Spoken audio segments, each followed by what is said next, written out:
훨씬 더 크신 그 주님의 계획 앞에 우리의 삶을 드립니다.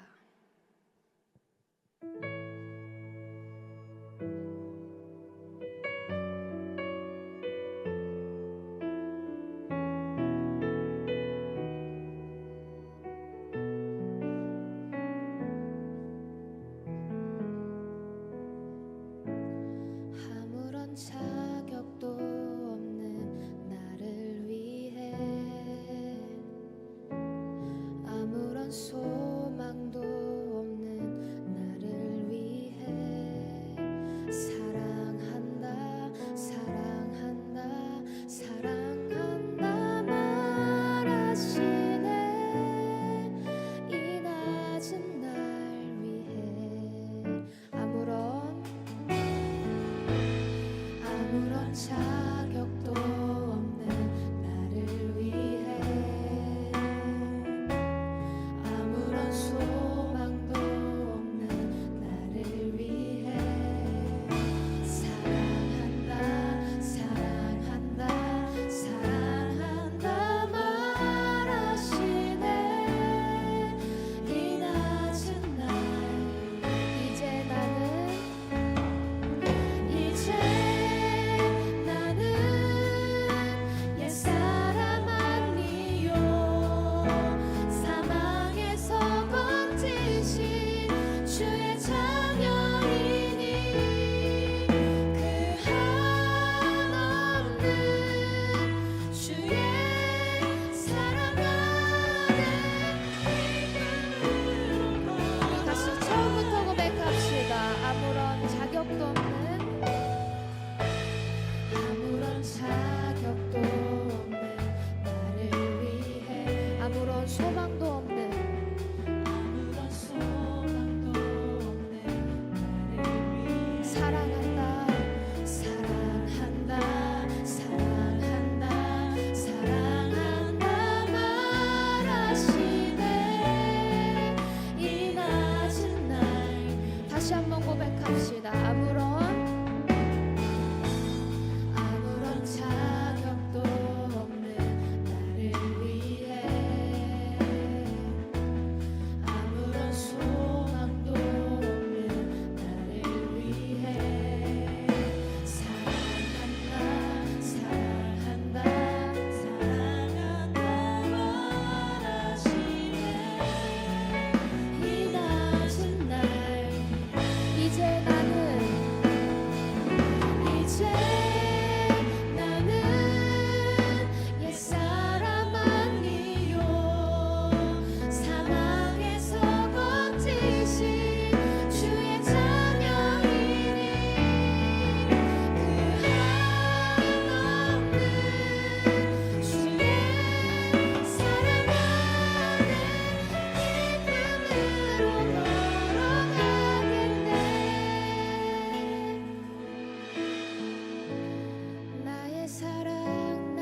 춥고 힘들었던 계절의 엄동설 안에서 활동하기 좋은 계절을 주시는 하나님 아버지, 이 좋은 계절에 건강한 육체와 맑은 정신을 주셔서 주님 앞에 나와 예배할 수 있게 하시니 감사옵나이다. 앞으로 나아갈 길도 주님께서 지켜주실 줄 확신하오니 저희 믿음의 발걸음을 쉬지 않게 하여 주시옵소서. 오늘도 신령과 진정으로 예배하는 자들을 찾으시는 하나님이시오니 거짓 없는 믿음과 진실된 마음으로 예배드리게 하시옵소서. 저희는 주님의 백성이면서도 사탄이 환영하는 죄를 얼마나 많이 짓고 사는지 헤아릴 수조차 없습니다.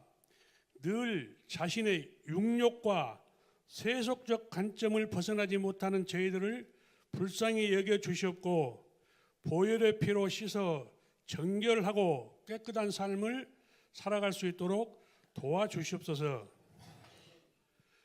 지금의 대한민국 정치가 선동의 정치로 당리당략으로만 일관하는 정치인들을 보면서 인간의 헛된 욕심과 야망이 얼마나 부질없는 존재인가 다시 한번 우리의 모습을 돌이켜보게 됩니다.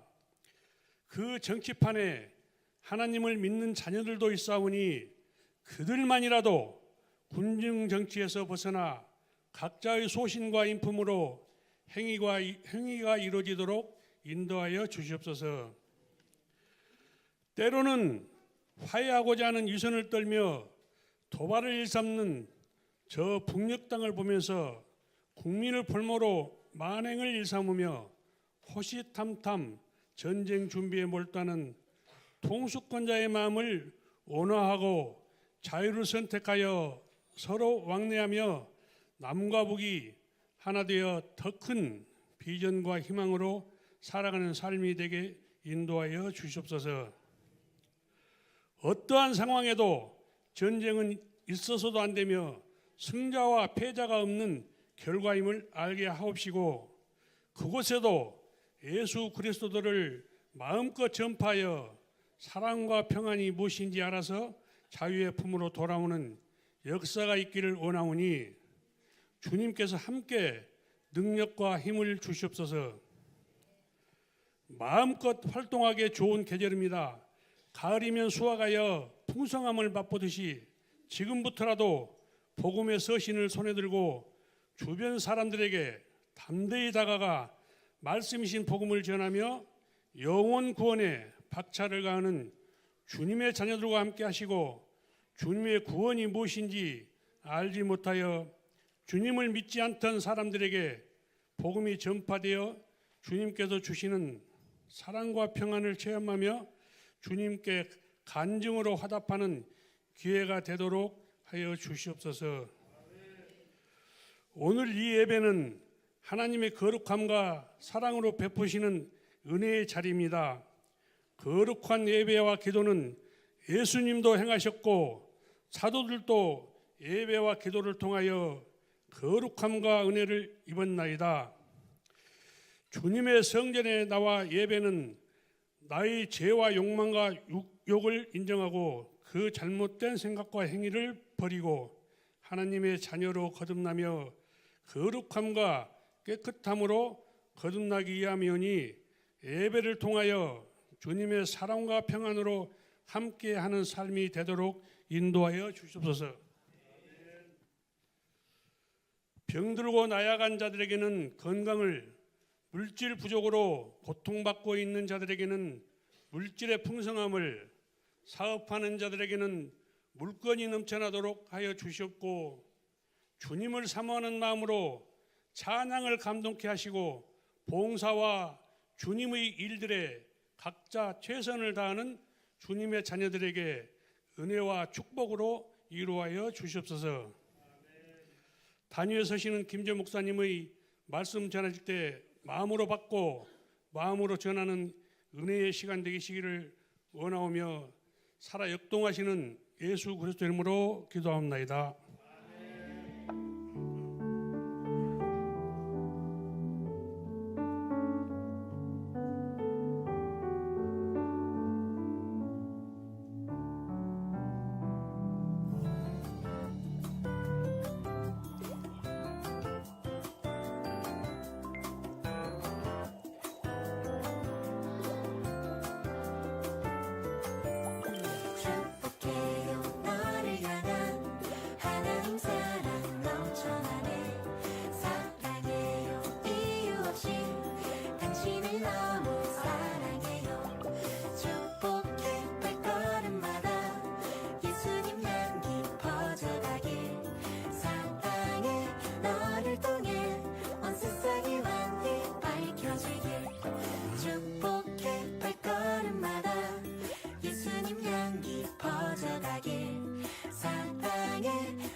네, 예일교회에 큰 경사가 생겼습니다.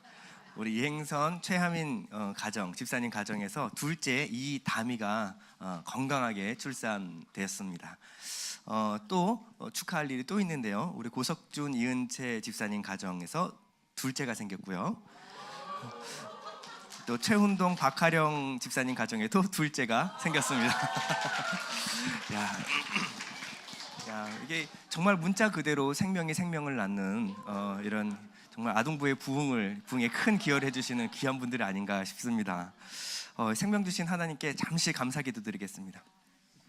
하나님 아버지 감사합니다. 우리의 생명과 호흡은 오직 하나님으로부터 오는 것을 믿습니다.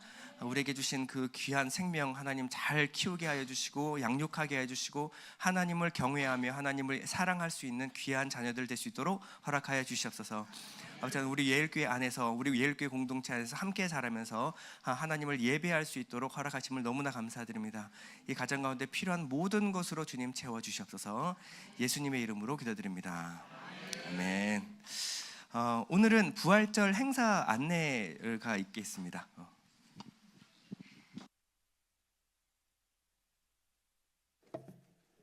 네, 생명이 생명을 낳는 네, 감사합니다. 축하해 주셔서 감사합니다. 네, 안녕하세요. 이은채 집사입니다. 네, 오늘은 제가 좀 설레는 마음으로 광고에 섰습니다. 처음 광고이기도 하고 저번 3주 전에 선교 가기 전에 멋진 이제 최은종 집사님께서 광고해 주셨는데 또 까먹으셨을까 봐 제가 또 올라와서 말씀드리는 겁니다. 한번 들어보세요. 자, 우리가 작년에도 부활절 행사를 1회로 주최를 했습니다. 처음 있는 행사였는데 진짜 잘했어요. 그렇죠? 그래서 이렇게 처음 하는 건데 이렇게 너무 완벽하게 거의 누가 보면 프로라고 할 수 있을 정도로 너무너무 잘 진행이 됐어요. 그래서 우리 예일교회가 마음을 모아서 믿지 않는 사람 이웃들에게 사랑을 전하고 또 그 모아진 모금한 거 그 입장료로 저희가 산불 피해 지역에 저희의 그 마음을 전하는 시간을 가졌었습니다. 저는 그때 이런 생각이 들었어요. 아, 진짜 우리 예일교회는 하나님 뜻에 귀를 기울이는 교회구나. 장로님, 집사님, 권사님, 중고등부, 아동부 모두 함께해서 각자의 자리에서 묵묵하게 섬기는 모습들을 보면서 마치 우리 전교인이 국내 선교를 하고 있구나 하는 생각이 들었어요. 그래서 필리핀 선교만이 선교가 아니고 국내에서 우리 예일교회가 하나 될 수 있구나 하는 것에 엄청나게 큰 감동을 느끼는 시간이었어요. 그래서 우리 예일교회 안에 하나님이 살아계시구나 하는 것을 느꼈습니다. 그리고 올해도 부활절에는 어떤 곳에 우리 마음을 전할 수 있을까? 어떤 곳에 복음이 필요할까를 생각하면서 소아암센터에 기부를 하게 되었어요. PPT가 나오나요? 그래서 저희 이번에는 PPT에 띄어진 것처럼 작은 씨앗을 살리는 우리의 봄이라는 주제로 그 어린 아이들을 살리는 그런 기부를 한번 해보도록 하겠습니다. 그래서 이 소식을 듣는데 정말 치료실에서 긴 시간을 보내고 있는 아이들의 모습이 떠올랐어요. 저희 자체에 부흥하고 있는 아동부의 모습을 보면 정말 태어나는 대로 복음을 듣고 하나님의 말씀을 듣고 건강하고 정말 밝게 자라고 있는데 그러지 못한 그 이면의 아이들을 생각하면서 마음이 조금 뜨거워지면서 정말 복음이 필요하고 그 가족들에게 얼마나 복음이 될까 하는 생각이 들었던 것 같아요. 그래서 그 아이들은 복음을 듣고 싶어도 들을 기회가 없고 웃고 싶어도 웃기 힘든 날들이 많을지 몰라요. 그래서 작은 정성이지만 우리가 함께 기도하는 마음을 담아서 전하고 싶었습니다. 그래서 우리가 뭘 할 거냐? 그래서 이번 연도에도 소정의 입장료를 받을 거고 그 모금된 것으로 기부를 할 예정이에요. 그래서 모든 수익은 소아암센터에 전달할 예정입니다. 그리고 한 가지 더, 그러면 우리가 뭘 하면 되냐? 오늘 제가 막 바리바리 싸 들고 아침에 왔는데 정돈순 집사님이 말씀하시는 거예요. 그럼 우리는 뭘 하면 되는 거야? 라고 하시는 거예요. 그 질문이 너무 감사했어요. 보이시죠? 제가 병뚜껑을 모아왔어요. 이게 뭐냐? 병뚜껑? 병뚜껑 갖고 뭘 할 수 있는데? 라고 생각하실 수 있는데 병뚜껑이 되게 리사이클링으로 키링도 만들고 그립톡, 핸드폰 뒤에 이렇게 핸드폰 놓치지 말라고 그립톡도 만들 수 있고 또 치약자개도 만들 수 있어요. 그래서 이런 것들을 우리가 교회에서 모아서 한번 캠페인을 만들어 보자. 우리 예일교회뿐 아니라 신현동에 이런 캠페인을 전달을 해서 교회 그 다른 교회나 그다음에 어린이집, 학교 이런 곳에 저희가 좋은 일을 하는데 쓸 거니까 마음을 모아주세요 하면서 신현동 전체를 참여시키는 본의 아니게 좋은 일에 동참시키는 일을 한번 진행을 해보려고 합니다. 그래서 부활절 행사뿐 아니라 일상에서도 저희가 그 아이디를 생각하며 또 혹은 전도 대상자들을 생각하면서 이렇게 키링을 예쁘게 만들어서 전달할 예정이에요. 그래서 열심히 모아만 오시면 교회에서 열심히 청년들이 만들어서 전달을 드릴 거예요. 그러면 그 전달 받으신 키링을 가지고 기도하는 마음으로 전도 대상자들에게 전하시면 되고 또 이렇게 그 행사 날에도 좋은 일로 쓰일 예정입니다. 다음 넘겨주세요. 또 뭐 있나? 그래서 이렇게 저희가 간단하게 설명드리면 깨끗하게 씻어서 도장 녹여서 찍어서 햇볕에 말려줍니다. 이렇게. 예쁜 병뚜껑을 4개를 골랐습니다. 예열된 불받기를 그 위에 올려줍니다. 조금씩 천천히 종이를 벗겨줍니다. 예쁜 껌 모양으로 말아줍니다. 메이커 도장으로 힘껏 눌러줍니다. 마이쮸 느낌의 예쁜 펜던트가 완성됐습니다. 이런 식으로 열이 식기 다시 전에 산행하게 가위로 됩니다. 테두리를 잘라줍니다. 토치로 송곳을 빨갛게 가열해서 구멍을 뚫어줍니다. 예쁜 키링을 꽂아주면 끝입니다.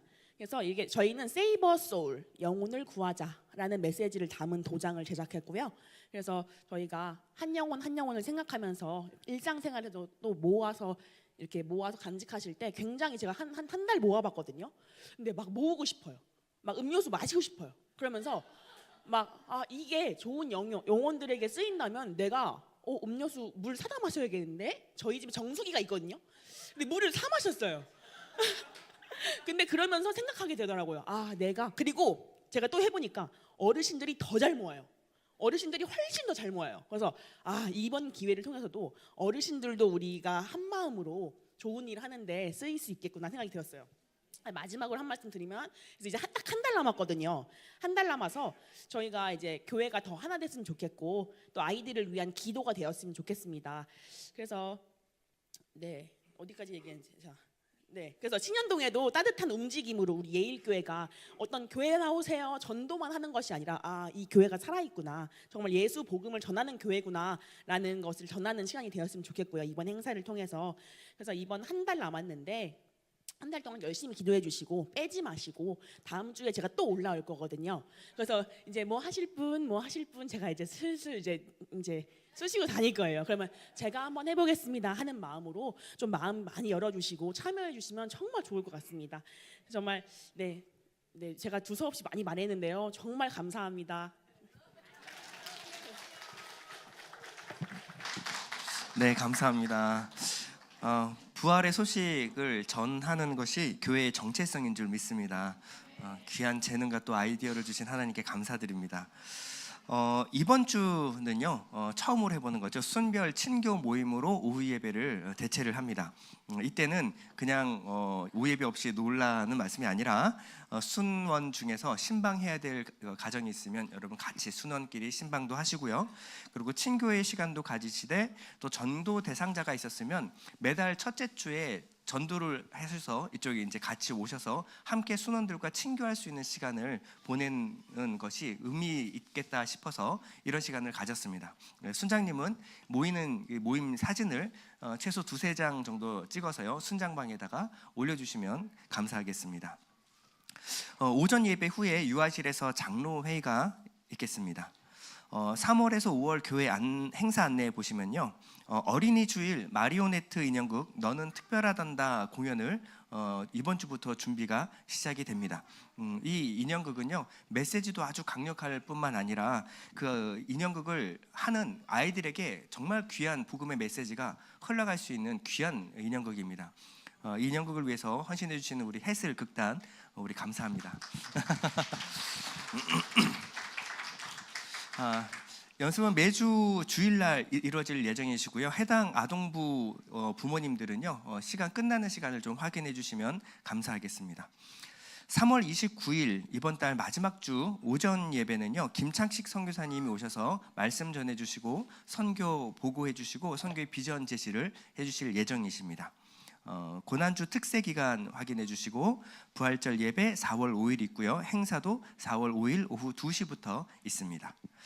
특별히 누가복음 MTM이 이제 오늘부터 시작이 되는데요. 2026년 핵심 사역입니다. 우리 MTM QT 훈련인데요. 우리 설정 전사님 나오셔서 설명 좀 해주시겠습니다. 안녕하세요. 서유정 전도사입니다.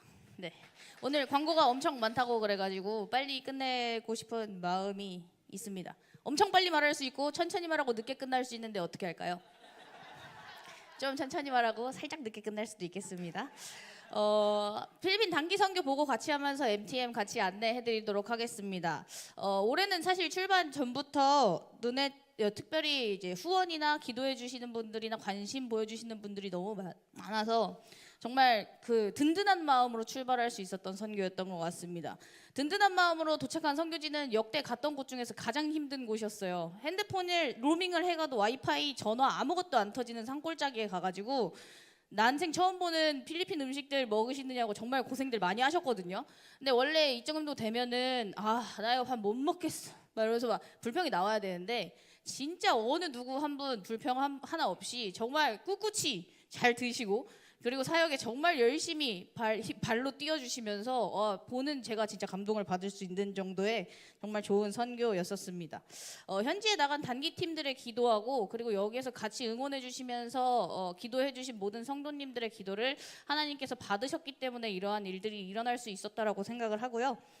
특별히 아무 사람들이 뭐 가서 대충 기도한다고 들어주시는 것이 아니라고 생각을 합니다. 저희도 준비를 한 게 있으니까 주님이 예뻐해 주시고 예뻐해 주시니까 기도도 들어주시고 놀라운 역사도 해주시는 거 아니겠습니까? 근데 저희가 특별히 뭔가를 한 게 있다라고 본다면 올해는 3개월 전부터 필리핀 선교에 가는 44명 모두가 이 MTM이라고 하는 성경 묵상을 같이 진행을 했습니다. 지금 주보에 보시면은 보실 수 있는데요. 여기 보면 질문이 너무 많아요. 성경을 읽으면서 이렇게 많은 질문을 받아야 하나? 라는 생각이 들 정도로 많은 질문들이 있습니다. 쓱 읽어보면은 이제 말씀을 읽어보고 이런 것들을 생각해봐야 되나라고 하는 역으로 질문이 들 정도로 많은 질문들이 있는데 이 MTM을 진행을 하면서 포인트가 되는 것이 이 질문을 만들고 생각하는 것들을 훈련하는 것입니다.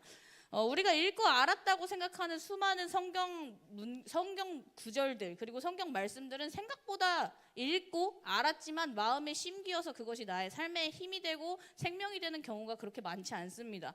근데 우리가 이 말씀을 정말 우리가 생명의 말씀으로 붙잡고 우리의 영이 살아나고 힘있게 복음을 증거하고 나의 삶을 인도하는 것이 되려고 한다고 한다면 우리가 말씀을 그냥 읽는 것이 아니라 하나님께서 무슨 뜻으로 이 일을 행하셨고 왜 우리에게 이런 말씀을 행하시는지에 대해서 생각하는 시간이 필요해요. 근데 우리가 생각보다 목사님이 하시는 말씀을 그냥 듣고 아멘 하고 넘어가거나 말씀을 그냥 읽고 이런 일이 있었구나 이런 신문 기사 읽듯이 성경을 읽는 것에 익숙해져 있습니다. 하지만 우리가 정말 이 말씀을 우리 마음 가운데에다 꼭꼭 심고 그 마음 가운데서 우리가 정말 생각하고 하나님의 말씀이 무엇인지를 묵상하는 시간을 갖는다라고 한다면 그 마음 가운데에서 정말 하나님의 말씀이 생명으로 자라나는 역사가 일어날 줄을 믿습니다. 그 일을 위해서 우리가 이 누가복음 성경 묵상을 시작을 하는데 원래는 이렇게 질문들이 다 적혀 있지 않습니다. 제가 다 만들어 온 거예요. 왜냐면 이제 사실 처음부터 막 성경을 읽는데 질문도 10개 만들어라 그러면 벌써 피곤하고 질문을 10개를 만들어서 그걸 또 생각하라 그러면 벌써 힘들고 이러니까 질문을 다 만들어 온 거라서 이거를 그냥 대답을 하는데 이 성경 한번 읽어보시고 이거에 대한 답을 다시는데 진짜 빨리 하시면 7분? 근데 정말 오래 걸리면 향기는 2시간도 걸렸대요. 그러니까 사람마다 격차는 좀 있을 수 있지만 좀 적응하면 15분 정도밖에 시간이 걸리지 않습니다. 근데 이게 조금 훈련하다 보면 정말 하나님 말씀이 하나님의 뜻이 이렇게 깊이가 있고 이런 마음으로 우리를 구원하시고 이렇게 우리를 사랑하시는구나를 깨달을 수 있는 정말 좋은 시간이 된다라고 생각을 하거든요. 그래서 이것들 많이 참여해 주셨으면 좋겠고 이 MTM 묵상한 걸로 앞으로는 이제 2부 예배에 그 비블리오 드라마라고 해서 이 청년들이 나와가지고 말씀을 막 연기를 하고 무슨 일이 있었는지 보여주고 같이 묵상하고 하는 이런 시간들을 갖고 있습니다. 이숙희 권사님이 특별히 좋아하시는 시간인데요. 말씀이 정말 쏙쏙 눈에 들어오는 그런 시간을 갖고 있으니까 MTM과 함께 2부 예배도 같이 참석해 주시면 감사하겠습니다. 여기 앞에 참석을 희망합니다라고 하는 이름 달린 종이가 있잖아요. 이렇게까지 해서 강제로 참석을 시키려고 하는 저의 의도가 맞습니다. 참여를 희망합니다라고 하는 이 참여를 희망하시는 분은 성함을 적어서 제가 오늘 앞쪽에 서 있을 거예요. 거기에서 저를 그냥 안 하실 분들은 그냥 지나쳐 가주시면 됩니다. 이렇게 나는 안 하겠습니다. 이렇게 지나쳐 가주시면 되고요. 하실 의향이 있으신 분들은 성함을 적어서 저한테 보내주시면은 그걸 통해서 이제 그룹 채팅도 만들고 이렇게 안내도 하도록 하겠습니다. 네, 그럼 선교 보고 들어가도록 하고 동영상 먼저 보도록 하겠습니다.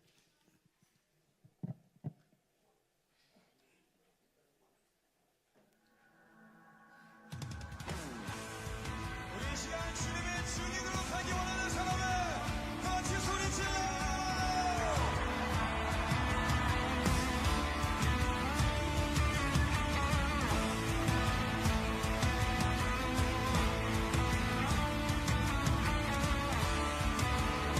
이 세상에 주님과 같은 분 없으십니다. 주와 같은 신이 없네. 전쟁에 능하신 하나님, 어둠과 두려움 속에도 이미 승리를 보신 주님 승리하였네.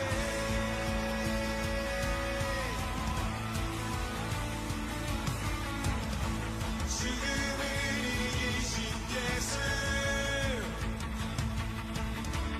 너네도록 일하시네.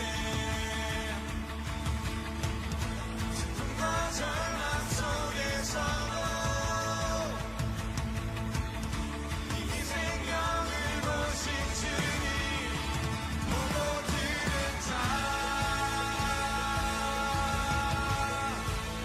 전하게 되네. 기쁜 소식을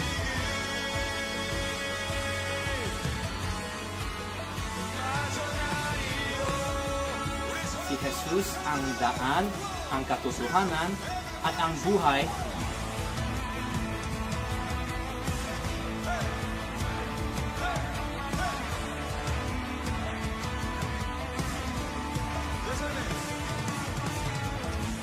삶에 찾아오신 주님 나의 증거 보이셨네. 시대와 좌절 속에서도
kayo mamayang 6:30 sa Karangan Plaza.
이렇게 얻게 되었고, 그 전에 주님은 아주 명확하게 우리에게 이 복음의 능력과 새 언약의 능력을 말씀해 주셨고, 그 새 언약의 계명들이 사랑이라고 알려주셨으니 우연이 아니잖아요. 이것 들고 간다면 하나님께서 이번에도 큰 역사를 이루어서 기적이 일어날 거라고 믿습니다. 분명히 일어납니다. 그렇게 해서 될 때 프로그램이 아닌 생명의 전달로 바뀌는 겁니다.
나의 모든 삶을 남은 모든 인생을 예수님과 함께 걷겠습니다.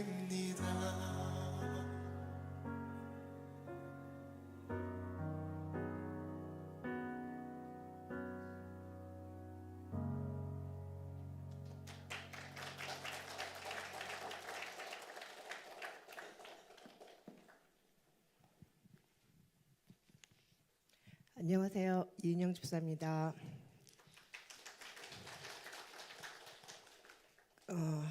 그 영상을 보니까 제가 분명히 저기에서는 주님을 위해서 죽겠습니다라는 각오를 하고 왔는데 딱 이제 한국에 오자마자 또 막 앞에 현실이 보이니까 다시 또 막 세상으로 이렇게 갔던 제가 다시 보여져서 다시 조금 마음이 좀 그렇긴 한데요. 다시 마음 잡고 또 저희가 교회와 말씀 안에 서야 되는 이유가 또 다시 한번 확실해진 것 같아서 일단은 그나마 그거라도 깨닫게 하신 하나님께 감사드립니다. 이번 필리핀 그 단기 선교는 저한테 아니면 저희 가족한테 지금 단순한 봉사 활동이 아니라 제 믿음을 다시 돌아보는 그런 시간이었던 것 같고요. 사실 저는 그 오랜 시간 동안 좀 개인적인 문제와 그 사업 사업에 대한 재정적인 문제 속에서 좀 나름대로 기도를 한다고, 아니 또 응답도 받았어요. 이제 뭐 진소리에 인한 그런 것들도 있고 정말 응답도 받고 하나님이 살아계심을 느끼고 알고 있는데도 이렇게 말로는 왜 이렇게 맨날 내가 원하는 건 안 해주지라는 그런 불평 같은 거를 하고 있는 상황에서 이제 선교를 갔거든요. 근데 거기서 구하고 찾고 두드리라는 뭐 그런 말씀도 있으셨고, 또 하나님 앞에 말씀 앞에 똑바로 서야 되는 이유 이런 것들도 또 듣고 왔는데 그런 마음을 이렇게 교육을 좀 받고 선교지를 또 나갔거든요. 근데 정말 제가 불평불만하고 있었던 그런 것들이 모든 것들이 이 아이들과 그 현지 사람들을 통해서 정말 나는 너무 행복한 사람이고 또 믿을 수 있고 또 옆에서 이렇게 기도해 주시는 분들도 많고 그런데 왜 이렇게 불평을 하면서 살았지라는 그런 회개의 기도가 좀 많이 나왔었어요. 그래서 이제 우리보다 정말 우리가 열을 갖고 있으면 걔네들은 하나밖에 없는데도 밝게 웃으면서 말씀을 막 이렇게 접하는 걸 보면서 다시금 마음을 잡고 그러고 오기는 했거든요. 근데 제가 항상 달라고 하는 거는 하나님 이것도 해주시고 저것도 해주시고 항상 이거 해주세요 하고 아니 오히려 이렇게 해주시면 이렇게 할게요라고 딜을 하고 있었더라고요.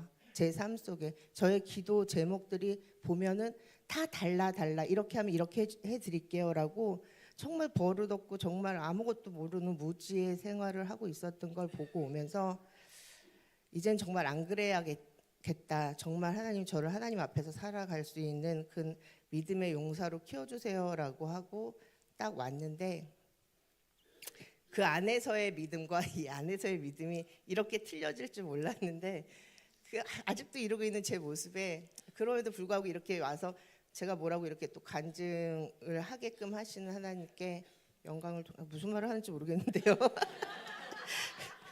아무튼 거기서는 정말 죽겠습니다 하고 왔는데 여기서는 또 제가 제 현실을 바라보고 있는 이런 모습을 보면서 그럼에도 또 저를 사랑하시니까 이렇게 또 쓰게끔 하셨구나. 근데 저는 진짜 이건 있어요. 그러니까 도망자는 아닌 것 같아요. 그냥 이게 제 성향도 그렇긴 하지만 하나님이 같이 계시는 걸 알기 때문에 뚫고 나가는 그런 현실 또 문 앞에서 항상 두드리고 있는 저의 모습에 나름 또 감사하고 앞으로도 그렇게 할 거고 도망자는 안 될 거라고 믿습니다. 감사합니다.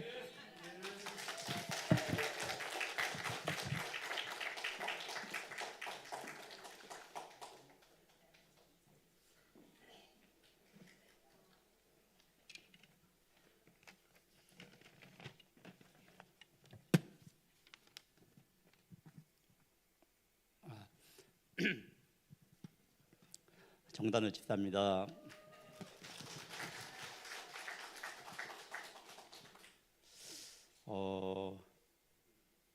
요 간증문을 쓰라는데요. 쓰다 보니까 너무 길어서 다시 쓰고 하다 보니까 내용이 막 뒤죽박죽 됐어요. 근데 제가 거기서 느끼고 또 이렇게 기도했던 것들 또 같이 나눴던 것들을 좀 저도 세 가지만 말씀드릴게요. 선교 가기 전에 조금은 약간은 좀 설렘도 있었고 약간 두려움도 좀 있었어요. 낯선 곳에 처음 가는 거기 때문에 굉장히 약간 두려움이 좀 있었거든요. 근데 그 선교 센터를 도착하면서 안재근 선교사님과 스태프분들이 또 환영해 주시고 하면서 이렇게 모든 게 마음이 좀 많이 풀리더라고요.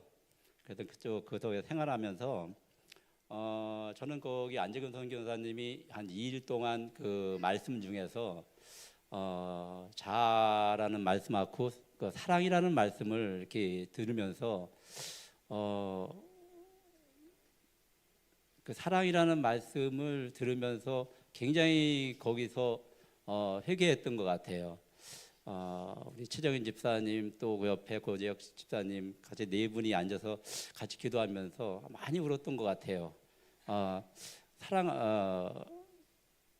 사랑할 수 없는 사람도 사랑하는 것이 주님의 사랑인데 나는 과연 그런 사랑을 하고 있는지 그런 사랑을 베풀고 있는지 거기에 대해서 굉장히 그 갑자기 그런 마음을 주시더라고요. 그래서 하나님의 사랑은 말없이 기다려 주시고 또 우리의 실수와 허물을 그냥 말없이 바라봐 주시는 그 하나님의 마음, 그거를 나는 그런 마음을 좀 갖고 있고 나는 그것을 실천하고 있는지, 그게 굉장히 그런 마음이 몰려와서 굉장히 은혜스러우면서도 굉장히 회개를 많이 했던 것 같아요. 그 시간에 그런 마음을 가지고 선교센터 선교지를 현장으로 가게 됐는데요. 저는 세 가지를 좀 말씀드리고 싶어요. 첫 번째는 선교지 갔을 때 거기서 목사님이 엘리야 얘기를 하시면서 그 엘리야와 그 850명의 바알 섬기는 자들과의 그 싸움을 얘기하시고, 근데 저는 거기서 그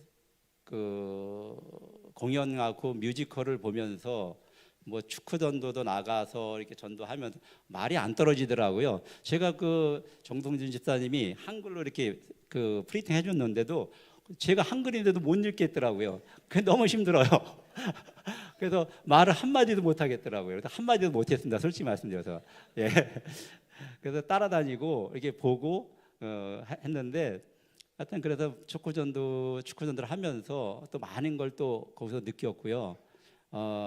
거기에 또 에릭 전사님이 같은 조여서 그 복음 전하는 그 모습을 보면서 그 열정이 너무 부러운 거예요.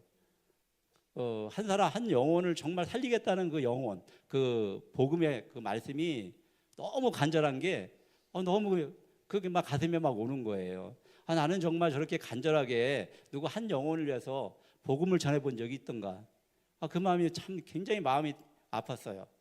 그러면서 정말 한 영혼을 사랑하려는 저 마음이 정말 그 마음이 와닿았었고요. 정말 저런 사랑을 전해야 되겠다는 그런 마음도 많이 거기서 은혜를 받았습니다. 그 선교 저희가 공연을 처음 시작하면서 저는 그 기다림이라는 기다림이라는 말씀을 이렇게 제 스스로 한번 정해봤어요. 기다림. 왜 기다림이냐 했더니 그 선교 첫 번째 공연하면서 공연 시간이 지났는데도 많은 사람들이 자리에 차지를 못했어요. 그래서 공연이 지금 연장되는 그 시간을 가졌는데 그 시간을 기다리면서 잠깐 초조한 마음도 사실 들었거든요. 근데 공연 시작하면서 많은 사람들이 그 자리를 꽉 채웠을 때 하나님은 이렇게 기다리시는 분이시구나. 예, 하나님 우리의 한 영혼을 위해서 참고 기다리시는 하나님, 거기서 기다리시는 하나님을 거기서 또 느꼈어요. 그래서 우리도 한 영혼을 위해서 기도하고 참고 기다리는 그런 믿음의 삶을 살아야 되겠다. 그런 마음을 또 거기서 또 은혜를 나눴습니다. 또 두 번째 선교지 갔을 때는 또 담임 목사님이 말씀하신 게 연합이라는 말씀을 또 하셨어요. 그 연합이라는 말씀이 우리가 늘 듣는 얘기지만 연합이 또 과연 뭔가 했는데 거기서 또 연합이라는 말씀에 대한 굉장한 체험을 거기 우리 선교단들이 체험했을 거예요. 저뿐만 아니라 모든 사람들이요. 예, 거기서의 아까도 여기 말씀하셨지만 그 공연 중에 정전이 되면서 안정훈 선교사님이 잠깐 동안에 그 라이트를 통해서 복음을 전하고 또 복음을 전하는 그 와중에 그 가슴에 자꾸만 이 시간에 우리가 기도를 해야 된다는 자꾸만 그런 게 오더라고요. 기도해야 된다. 근데 그때 마치 우리 사모님이 우리 기도합시다. 그런 말씀을 하시더라고요. 같이 기도하자고. 그래서 거기 모여 있는 몇 분들이 같이 모여서 정말 뜨겁게 기도했어요. 진짜 소리 높여서 막 통성으로 다 너무 크게 막 소리 지르면서 기도했어요. 저 영혼 지금의 여기 앉아 있는 영혼들을 살려달라고, 하나님 영혼을 살려달라고 굉장히 기도하면서 잠깐 기다렸는데 정말 기적같이 불이 들어오면서 모든 공연이 자연스럽게 마쳤거든요. 그래서 느낀 거는 또 거기서 개인과 개인의 연합도 있고 교회와 교회의 연합도 있고 국가와 국가의 연합이 반드시 필요하다는 것을 또 거기 한번 또 은혜로 깨달았습니다.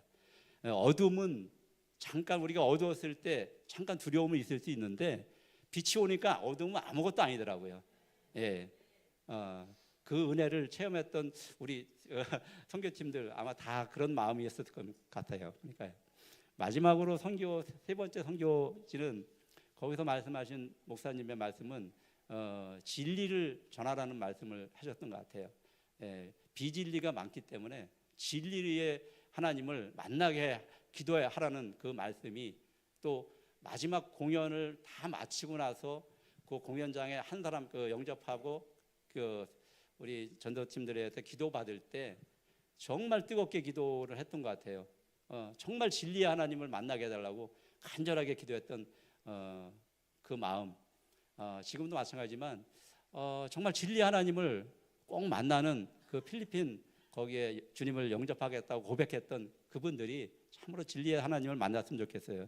이게 끝까지 우리가 우리는 잠깐 다녀오지만 그분들이 정말 계속적으로 다 주님을 만날 수 있도록 우리가 우리 교회에서도뿐만 아니라 연합해서 기도를 많이 좀 해주셨으면 좋겠어요.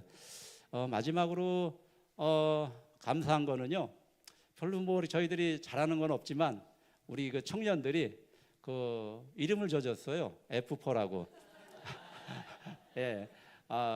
그래서 하여튼 F4의 역할을 충분히 할 수 있도록 열심히 노력하겠습니다. 그리고 또 오늘 아침에 저희 그 정영식 집사가 선교를 또 갈 거냐고 물어보더라고요. 그래서 F4가 F3이 되면 안 된다. 그래서 또 가야 된다. 그래서 또 희망을 줬습니다. 네, 감사합니다.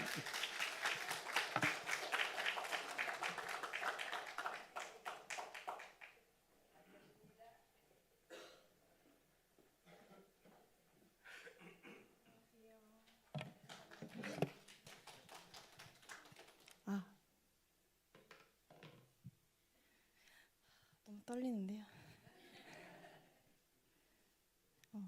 간증이라고 하기에는 조금 부담스러워서 그냥 제 이야기를 써왔습니다. 제 이야기를 통해서 하나님만 드러나시기를 기도하면서 시작하겠습니다.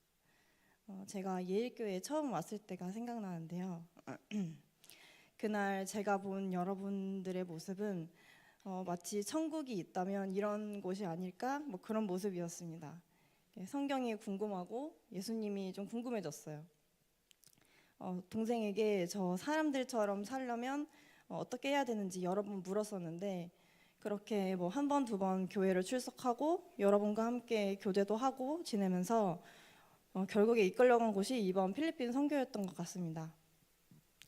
예일교회에 온 날 이후로 예수님을 믿는 삶과 하나님께 이끌려 사는 삶에 대해서 처음으로 진지하게 고민해봤던 것 같아요. 이 자리를 빌어 꼭 말씀드리고 싶었습니다. 감사합니다. 그리고 저를 이곳으로 이끌어주신 하나님의 모든 계획에 감사합니다. 대부분 아시겠지만 저는 목사님의 딸이자 모태신앙입니다. 그래서 항상 생각하고 있지만 함부로 할 수 없었던 말이 있었는데요. 저에게 있어서 기독교 그리고 예수님이란 자동차 매연처럼 제 삶에 거슬리는 존재라는 것이었습니다. 저에게 그런 존재임에도 불구하고 하나님께서 우리 삶을 주관하시고 인도하신다라고 귀에 박히도록 들었던 엄마 아빠의 말씀으로 그래 나를 인도하시는구나 내 삶은 그분으로 인해 진행되고 있구나라고 막연히 생각했었습니다. 자동차가 움직일 때 매연을 뿜는 것처럼 제 삶이 하나님에 의해 움직이고 이어질 때마다 쾌쾌한 매연이 뿜어져 나왔던 걸 느꼈습니다. 저는 그의 회의감을 느끼며 점점 교회와 멀어져 갔습니다. 제 삶에 매연이 가득한 건 정말 싫었거든요. 그때 저는 하나님의 그런 방식과 인도가 이해가 되지 않았습니다. 사실 저는 예일교회에 오기 전에 교회를 다니지 않았는데요. 학생 때 다녔던 것이 전부였고 성경을 읽어본 적이 없었습니다. 선교를 가기 전에 MTM을 하면서 처음으로 성경을 읽고 공부하기 시작했는데 그러면서 가장 크게 느꼈던 것은 하나님은 참 좋으신 분이고 성경 곳곳에서 사랑을 말하고 있다는 것이었습니다. 제가 MTM을 하면서 이런 묵상을 한 적이 있는데요. 나를 찾아오는 수많은 고통과 문제들은 나와 연합하시기를 원하시는 하나님의 사랑이다. 이 묵상을 하며 제가 매연이라고 생각했던 모든 것들이 필연적이라는 생각을 했고 그 사실이 저를 평안하게 했습니다. 사실 이러한 많은 묵상 가운데 선교를 결심했지만 막상 가야 할지 많은 고민이 있었습니다. 고민하다가 정신을 차려보니 어느새 저는 필리핀에 와 있었고 그렇게 어영부영 조금 기대 없이 온 선교지에서 정말 너무 많은 것들을 느끼고 돌아왔습니다. 선교 사역과 성경 훈련을 통해서 공동체의 연합이 무엇인지 그리고 제가 성경에서 본 사랑이 구체적으로 어떤 모습인지를 기대하게 하시고 또 보여주시고 또 느끼게 하셨습니다. 하나님께서는 아마 저에게 사랑을 알려주시려고 필리핀에 보내신 것 같습니다. 선교지에서 직접 복음을 전하면서 그리스도의 삶이 무엇인지 눈으로 보았습니다.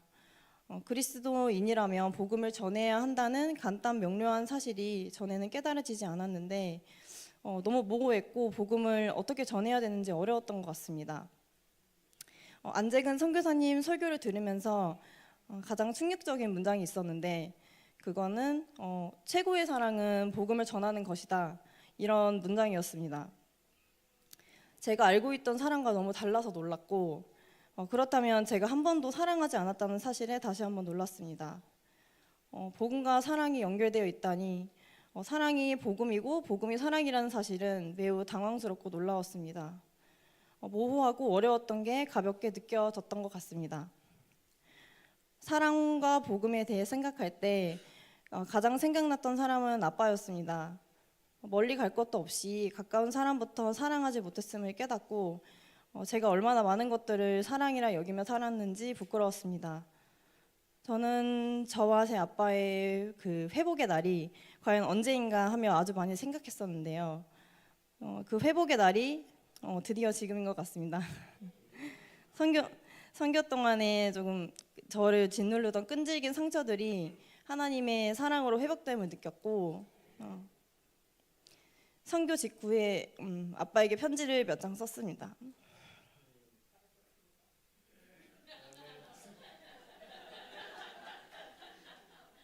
이제 전달만 하면 됩니다.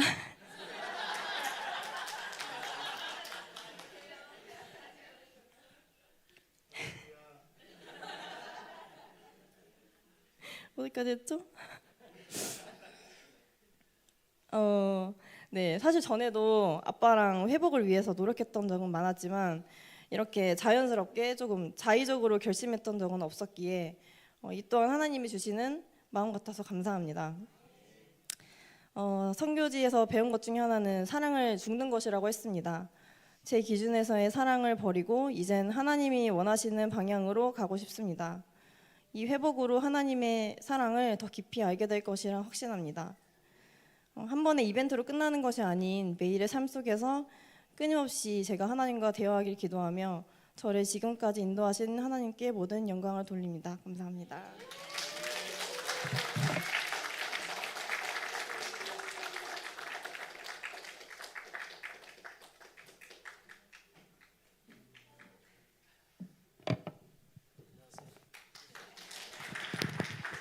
네, 최정현 집사입니다. 참 제가 참 부끄러움이 많은 성격인데 참 하나님의 그물을 여러 번의 그물을 요리 빠지고 저리 빠지고 미꾸라지 같은 그런 신앙생활을 했습니다. 그래서 좀 떨리는 마음이 있는데 이 마음을 가라앉히기 위해서 잠깐 기도하고 말씀 나누겠습니다. 살아계신 하나님 아버지, 이 시간 거짓과 인간적인 어리석음은 예수님의 십자가에 다 씻어주시고 참된 성령의 음성만 나누게 하시고 또한 들리게 하여 주시옵소서. 축복하시는 예수님의 이름으로 기도드립니다. 제목을 지어봤습니다. 로또 맞은 간증문. 네, 감사합니다. 저는 한 25년간 열심히 종교 생활을 하던 사람이었던 것 같습니다. 교회 예배와 새벽기도 그리고 기도원 등 은혜를 받으면 평안과 안정감을 갖는데 그것 또한 며칠 지나면 내가 주인 되어 중심이 흔들리는 경험을 오랜 시간 하였습니다. 흔들리는 내 모습이 싫어서 의무적인 예배, 습관적인 기도 생활이 계속되던 중 3일간의 필리핀 예배 중 선교사님의 말씀이 들리기 시작하였습니다. 성경은 십자가의 예수님과 함께 나는 죽었다라고 말씀하시는데 나는 죽었다가 아니라 죽은 척하고 신앙생활을 하고 있었다는 사실을 알게 되었습니다.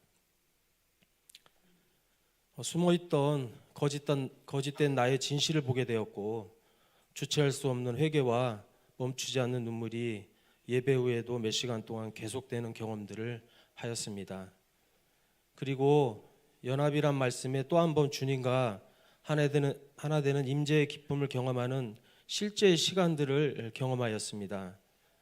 현장에서의 여러 가지 기적들과 1089명이라는 영원히 주님을 영접하는 모습은 주님이 하셨다라고밖에 표현할 수 없는 놀라운 시간들이었습니다. 지금은 내가 죽었다는 사실을 알고 믿게 되었기에 주님이 되셨고 주님과 즐거운 교제를 나누며 마음 중심이 늘 잔치집 같은 안정감을 경험하고 있으며 또한 영원히 지속될 거라 믿게 되었습니다. 이 모든 은혜를 베푸신 하나님께 모든 영광을 드리며 선교팀 모두 함께 하였기에 모든 것이 가능했었다는 걸 고백하며 선교팀 모두에게 또한 진심의 감사를 드립니다. 본교에서 기도와 물질로 후원해 주신 여러분들께도 깊은 감사를 드리며 끝으로 말씀을 함께 나누고 싶습니다. 요한복음 13장 34절 말씀입니다. 새 계명을 너희에게 주노니 서로 사랑하라. 내가 너희를 사랑한 것 같이 너희도 서로 사랑하라. 아멘. 주님이 하셨습니다. 감사합니다.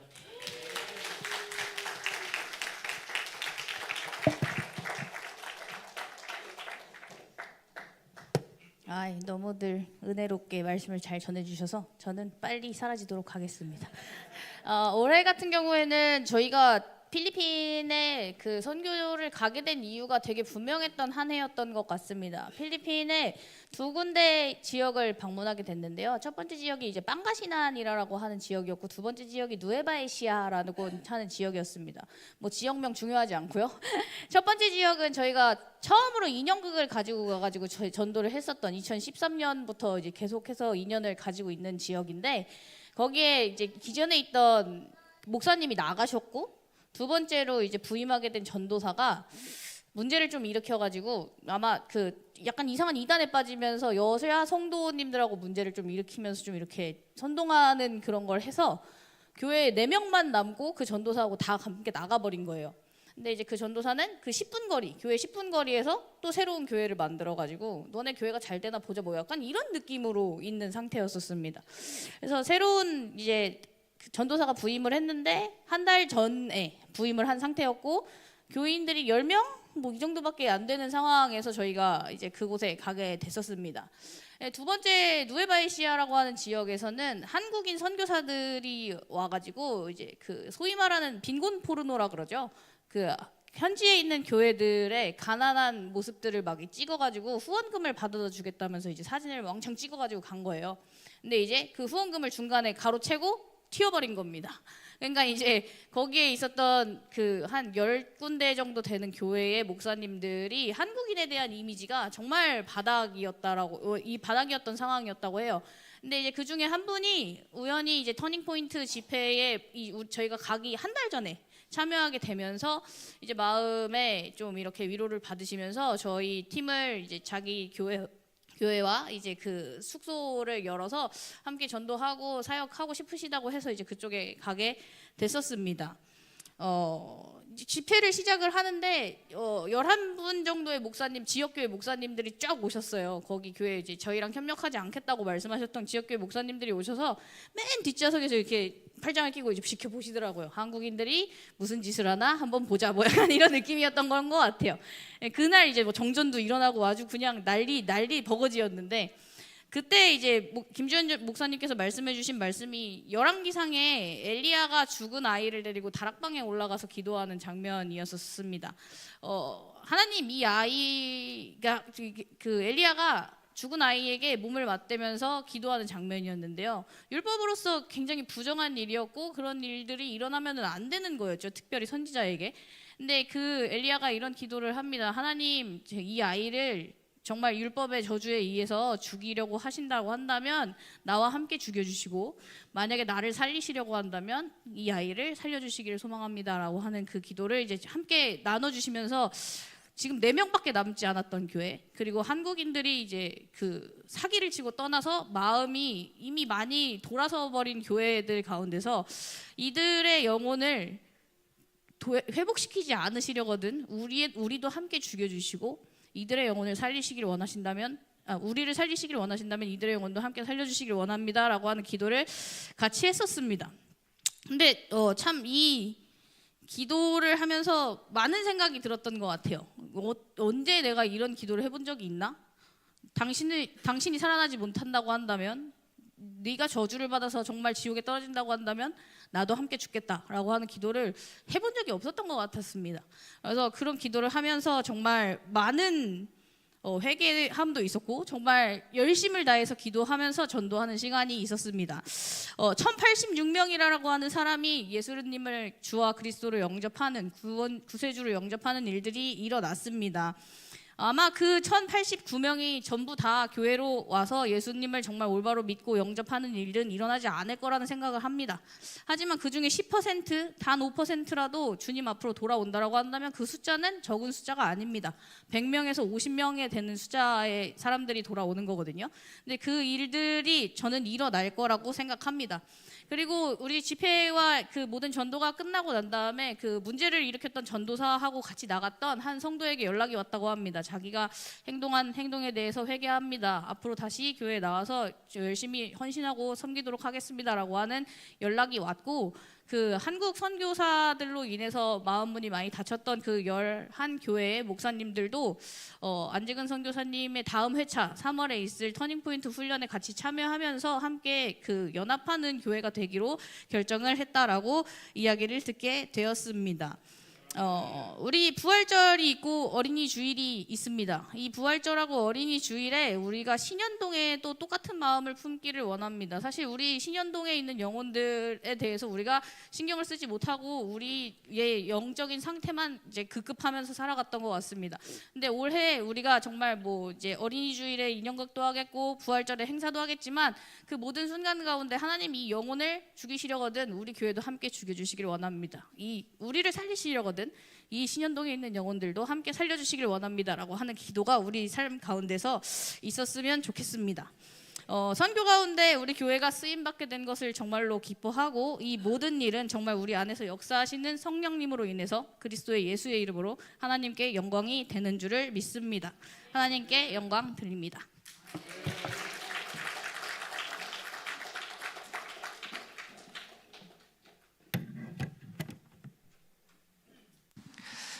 네, 감사합니다. 1089명의 영혼이 하나님께 돌아오는 일은 오직 하나님만 하실 수 있는 일이십니다. 무엇보다도 우리 선교를 통해서 이렇게 귀한 은혜를 주시고 또 귀한 열매를 허락하심을 너무나 감사드립니다.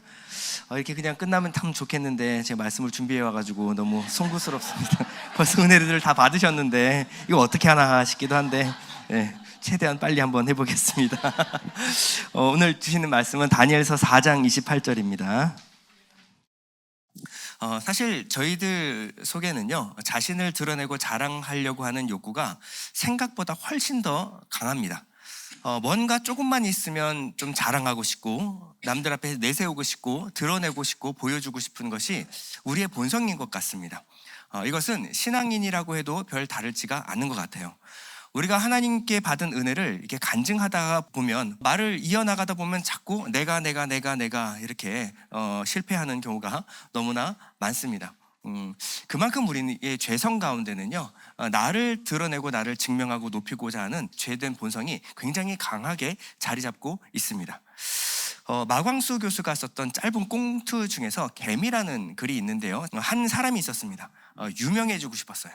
그런데 뭐 남들보다 뭐 잘하는 것도 없고 내세울 만한 것이 전혀 없었죠. 근데 집안에 살고 있는 이 개미 때문에 골치를 썩고 있었는데 그때 문득 생각이 났습니다.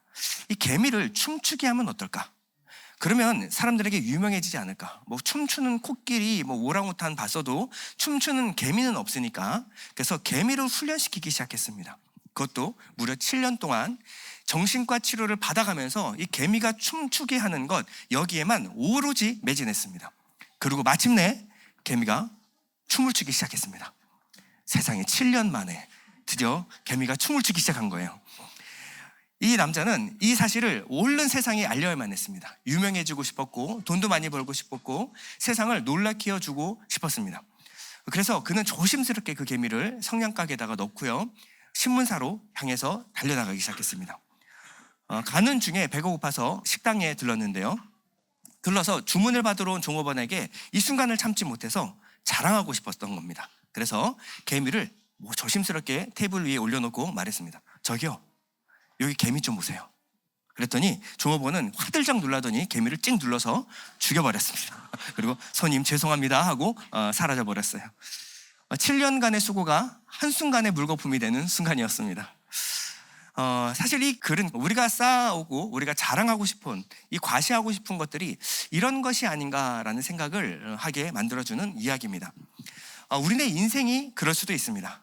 우리는 뭔가 대단해서 남들한테 자랑하고 싶고 남들한테 과시하고 싶은 것들, 근데 하나님 보실 때는요, 그냥 춤추는 개미에 불과할 수도 있다라는 생각을 한번 해봤습니다. 우리 사이에서는 뭔가 대단하고 신기하고 진귀한 일일 수도 있지만 하나님 보실 때 정말 그것이 귀한 일인가? 오늘 이 생각을 하게 만드는 사람이 누구냐면 느부갓네살 왕입니다. 다니엘서 1장부터 4장까지 끊임없이 등장하는 인물. 자, 다니엘이라고 생각할 수 있는데 다니엘은 3장에서 한번 쉬었어요. 출장을 갔다 왔습니다. 느부갓네살은 1장부터 4장까지 성경이 주목하는 인물입니다. 느부갓네살은 바벨론을 다스렸는데 바벨론이 그야말로 최전성기를 맞이했습니다. 4절을 보면요, 나 느부갓네살이 내 집에 편히 있으며 내 궁에서 평강할 때에. 학자들은 이때를 느부갓네살이 정복전쟁을 끝낸 568년경이라고 추측하고 있습니다.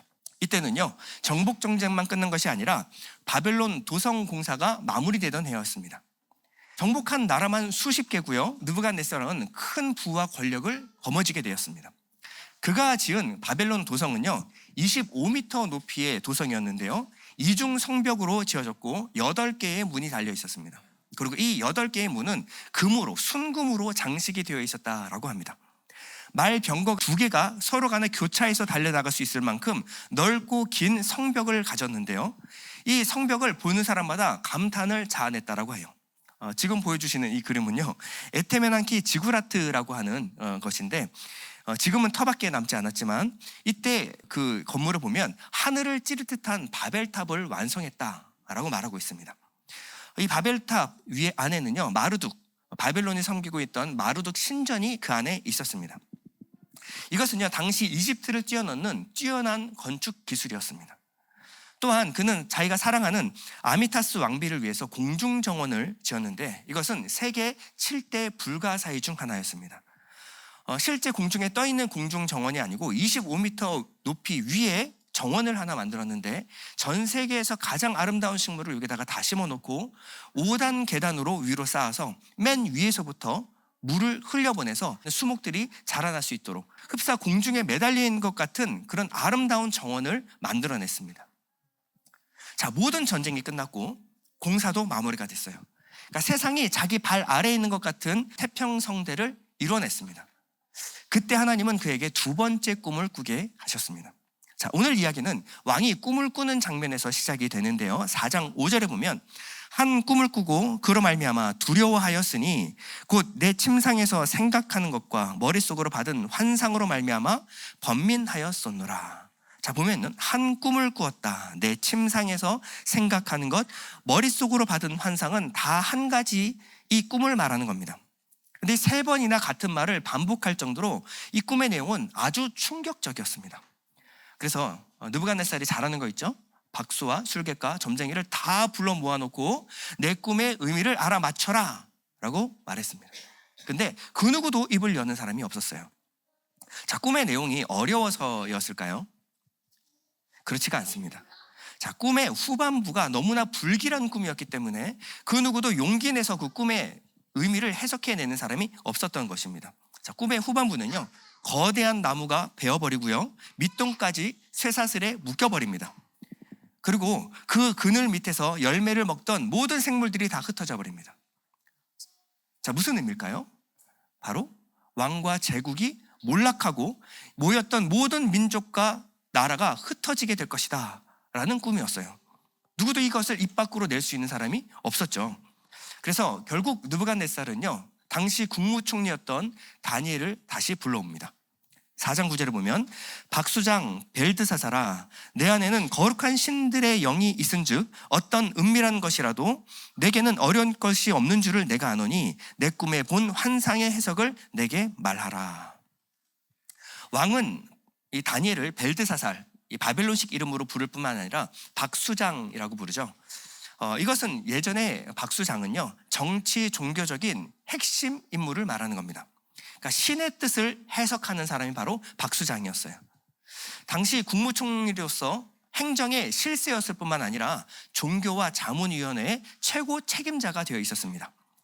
자, 왕은요, 자신의 꿈 이야기를 다니엘에게 들려주기 시작하는데요, 그것이 바로 10절에서 12절까지입니다. 내가 침상에서 나의 머릿속으로 받은 환상이 이러하니라.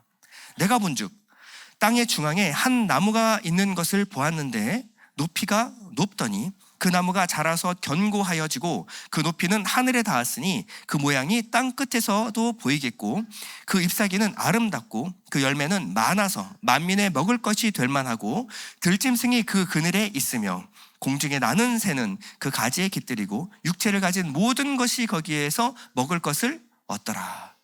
자, 이 꿈을 자세히 보면요, 창세기 1장에서 11장까지의 내용을 잘 요약해 준 것 같은 꿈입니다. 성경을 좀 더 아시는 분들은 굉장히 재밌는 꿈이라는 것을 알 수가 있습니다. 자, 꿈속에서 한 나무가 세상 중심, 땅 중앙에 서 있는 장면이 보입니다. 자, 창세기 이야기가 생각나죠? 근데 이 나무가 계속 자라나더니 하늘에 닿을 만큼 커졌습니다. 그리고 심지어는 땅 끝에서도 보일 만큼 높이 이 나무가 자라났습니다.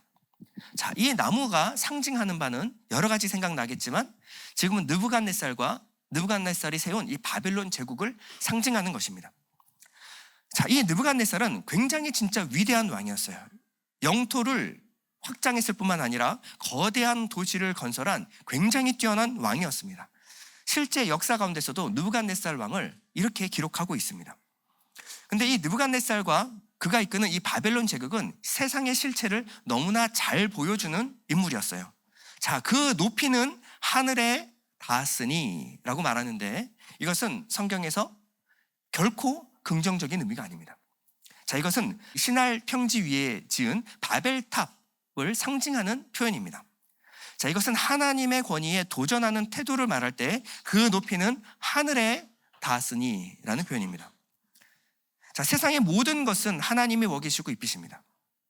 그런데 이 나무는 하나님의 자리를 빼앗아서 그 세상의 모든 생명을 자신의 그늘 아래 품는 거예요. 자신의 열매로 먹이고 자신의 그늘에 세상을 품습니다. 이것이 바로 지금의 세상의 전략입니다. 하나님 없이도 행복하고 하나님이 필요 없는 풍요로운 세상을 만들어서 우리의 마음을 하나님의 나라가 아니라 세상 나라에 고정시키는 것, 이것이 바로 세상의 전략입니다.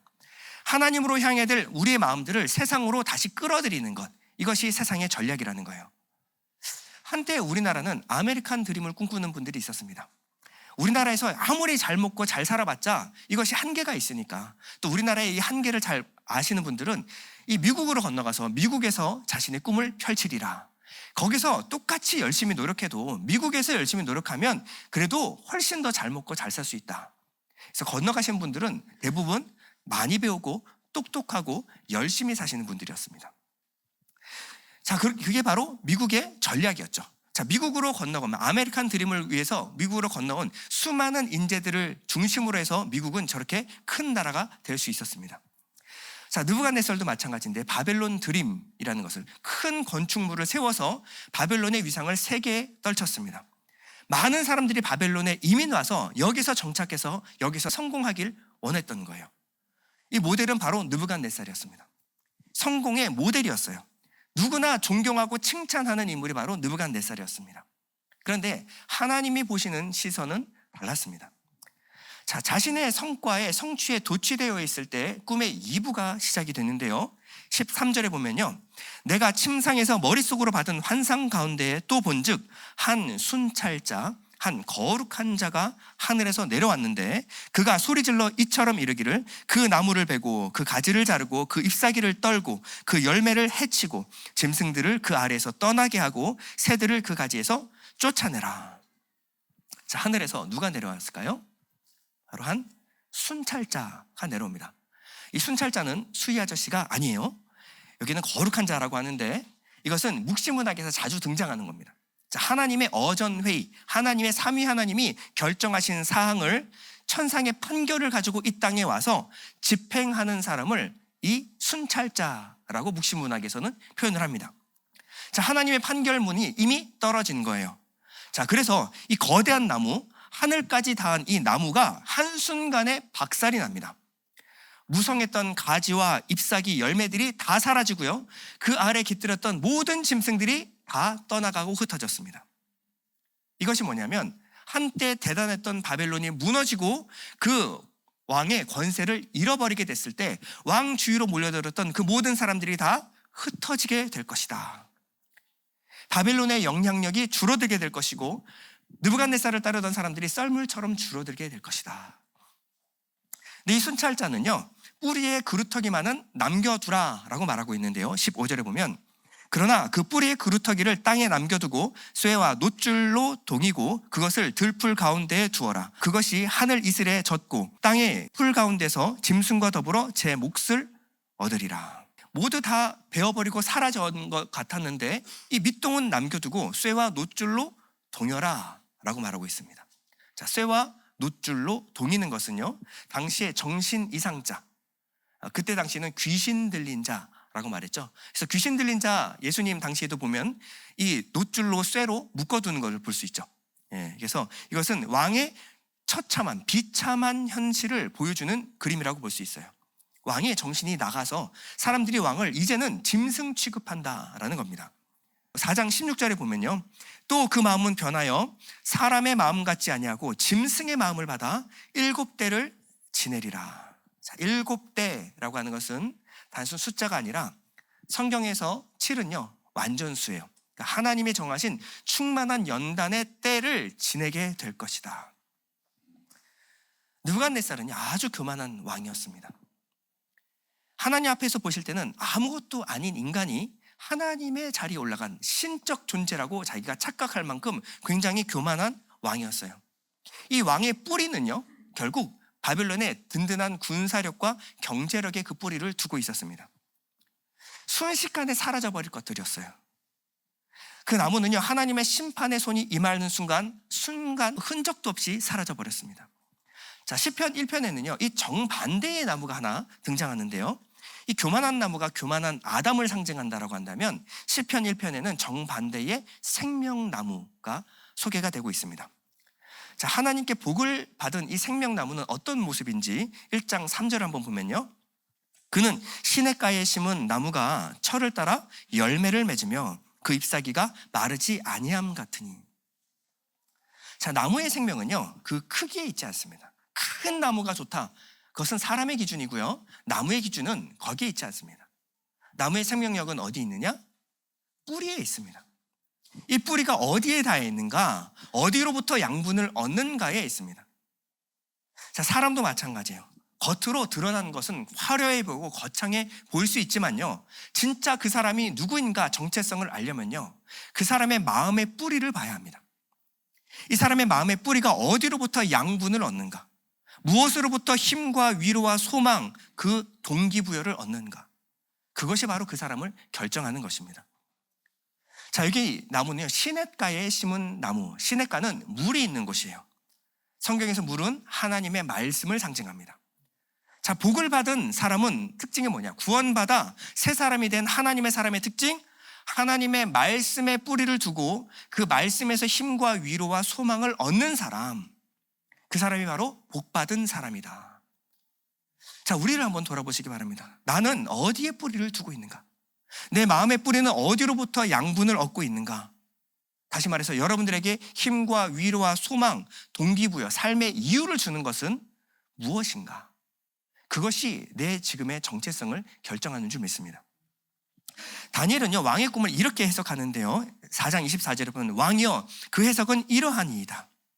곧 지극히 높으신 이가 명령하신 것이 내 주 왕에게 미칠 것이라. 하나님 말씀하셨으니 그대로 될 것입니다. 자, 처음에 느부갓네살이 이 꿈의 해석을 들었을 때는 어떤 마음이었을까요? 엄청 놀랐을 것입니다. 그리고 고민도 많이 됐을 거예요. 내 나라와 내 왕위가 박살이 난다고? 내 교만함 때문에 하나님이 그 모든 것들을 하늘에서 결정 내리셨다고? 한동안은 말도 조심하고요, 겸손하려고 노력도 많이 했을 것입니다. 근데 시간이 지나면서 이 꿈이 점점 까맣게 잊혀지기 시작했어요. 이 꿈의 해석을 들은 지 1년이 지나도록 이 바벨론은 여전히 부강했고 수많은 나라들은 자신에게 조공을 바쳤습니다. 사람들의 칭찬과 칭송은 끊이지 않고 쏟아졌어요. 이게 문제입니다. 말씀을 들을 때는 정말 그런 것 같은데 막상 현실에 돌아봤을 때는 말씀과 현실이 맞아떨어지지 않았을 때 우리는 말씀이 아니라 현실을 믿는 경우가 너무나 많아요. 느부갓네살은 이렇게 생각했을 것입니다. 설마 꿈은 꿈이지, 꿈일 뿐이야. 봐봐, 여전히 건재하잖아. 설마 그런 일이 일어나겠어? 29절에 보면요, 10달이 지난 후에 라고 정확하게 말씀이 언제 일어났는지를 나타내고 있는데요. 29절, 12달이 지난 후에 내가 바벨론 왕궁 지붕에서 거닐세. 자, 정확히 1년 12달을 하나님이 참고 기다려주셨습니다. 이것은 하나님의 인내의 시간이었어요. 여러분, 하나님은 심판하기를 즐겨하시는 분이 아닙니다. 하나님은 징계하시는 것을 좋아하시는 분이 아니에요. 하나님은 아무리 악한 악인이라도 돌이켜서 회개하기를 원하십니다. 에스겔서 18장 23절에 보면 주 여호와의 말씀이니라. 내가 어찌 악인이 죽는 것을 조금인들 기뻐하랴. 그가 돌이켜 그 길에서 떠나 사는 것을 어찌 기뻐하지 아니하겠느냐. 그런데 느부갓네살은 회개하고 자신의 교만을 낮추지 않았어요. 자, 그 꿈의 해석이 그대로 이루어지는데 28절에 보면요, 이 모든 일이 다 나 느부갓네살 왕에게 임하였느니라. 자, 느부갓네살은 자신이 세운 찬란한 제국을 바라보면서 감탄을 합니다. 30절에 보면 나 왕이 말하여 이르되 이 바벨론은 내가 능력과 내 권세로 건설하여 나의 도성으로 삼고 이것으로 내 위엄과 내 영광을 나타내는 것이 아니냐 하였더니, 자, 여기 한 문장에 나가 얼마나 많이 등장하는지 몰라요. 하나님은 느부갓네살이 이 자신을 자랑하는 드높이는 이 말을 마치기도 전에 그를 쳐버리십니다. 31절에 보면 이 말이 아직도 나 왕의 입에 있을 때에 하늘에서 소리가 내려 이르되 느부갓네살 왕아 내게 말하노니 나라의 왕위가 내게서 떠났느니라. 하나님의 인내의 때가 끝나게 되면요, 하나님의 심판은 한치의 오차도 없이 급하게 임하게 됩니다. 자, 사람들은 말해요. 하나님 너무 느린 거 아니냐? 세상에 2시간 2개월이 되도록 하나님 뭐 하시는 거냐? 하나님 진짜 살아계신 거 맞아? 하나님 살아계시다면 너무 답답하신 분 아니니? 바로바로 즉각해서 권선징악으로 응답하시면 그러면 세상이 이 모양 이 꼴이 되었겠니? 베드로 사도는 그들에게 이렇게 얘기하는데요. 베드로후서 3장 9절에 주의 약속은 어떤 이들이 더디다고 생각하는 것 같이 더딘 것이 아니라 오직 너희를 대하여 오래 참으사 아무도 멸망하지 아니하고 다 회개하기에 이르기를 원하시느니라. 하나님은 참고 기다리시는 중이십니다. 우리가 잘못할 때마다 치시면요, 여기서 나만 할 사람이 아무도 없어요. 하나님이 인내하시고 기다리시고 참고 회개하고 돌이키기를 참는 하나님의 사랑 때문에 우리가 여기 있는 것입니다.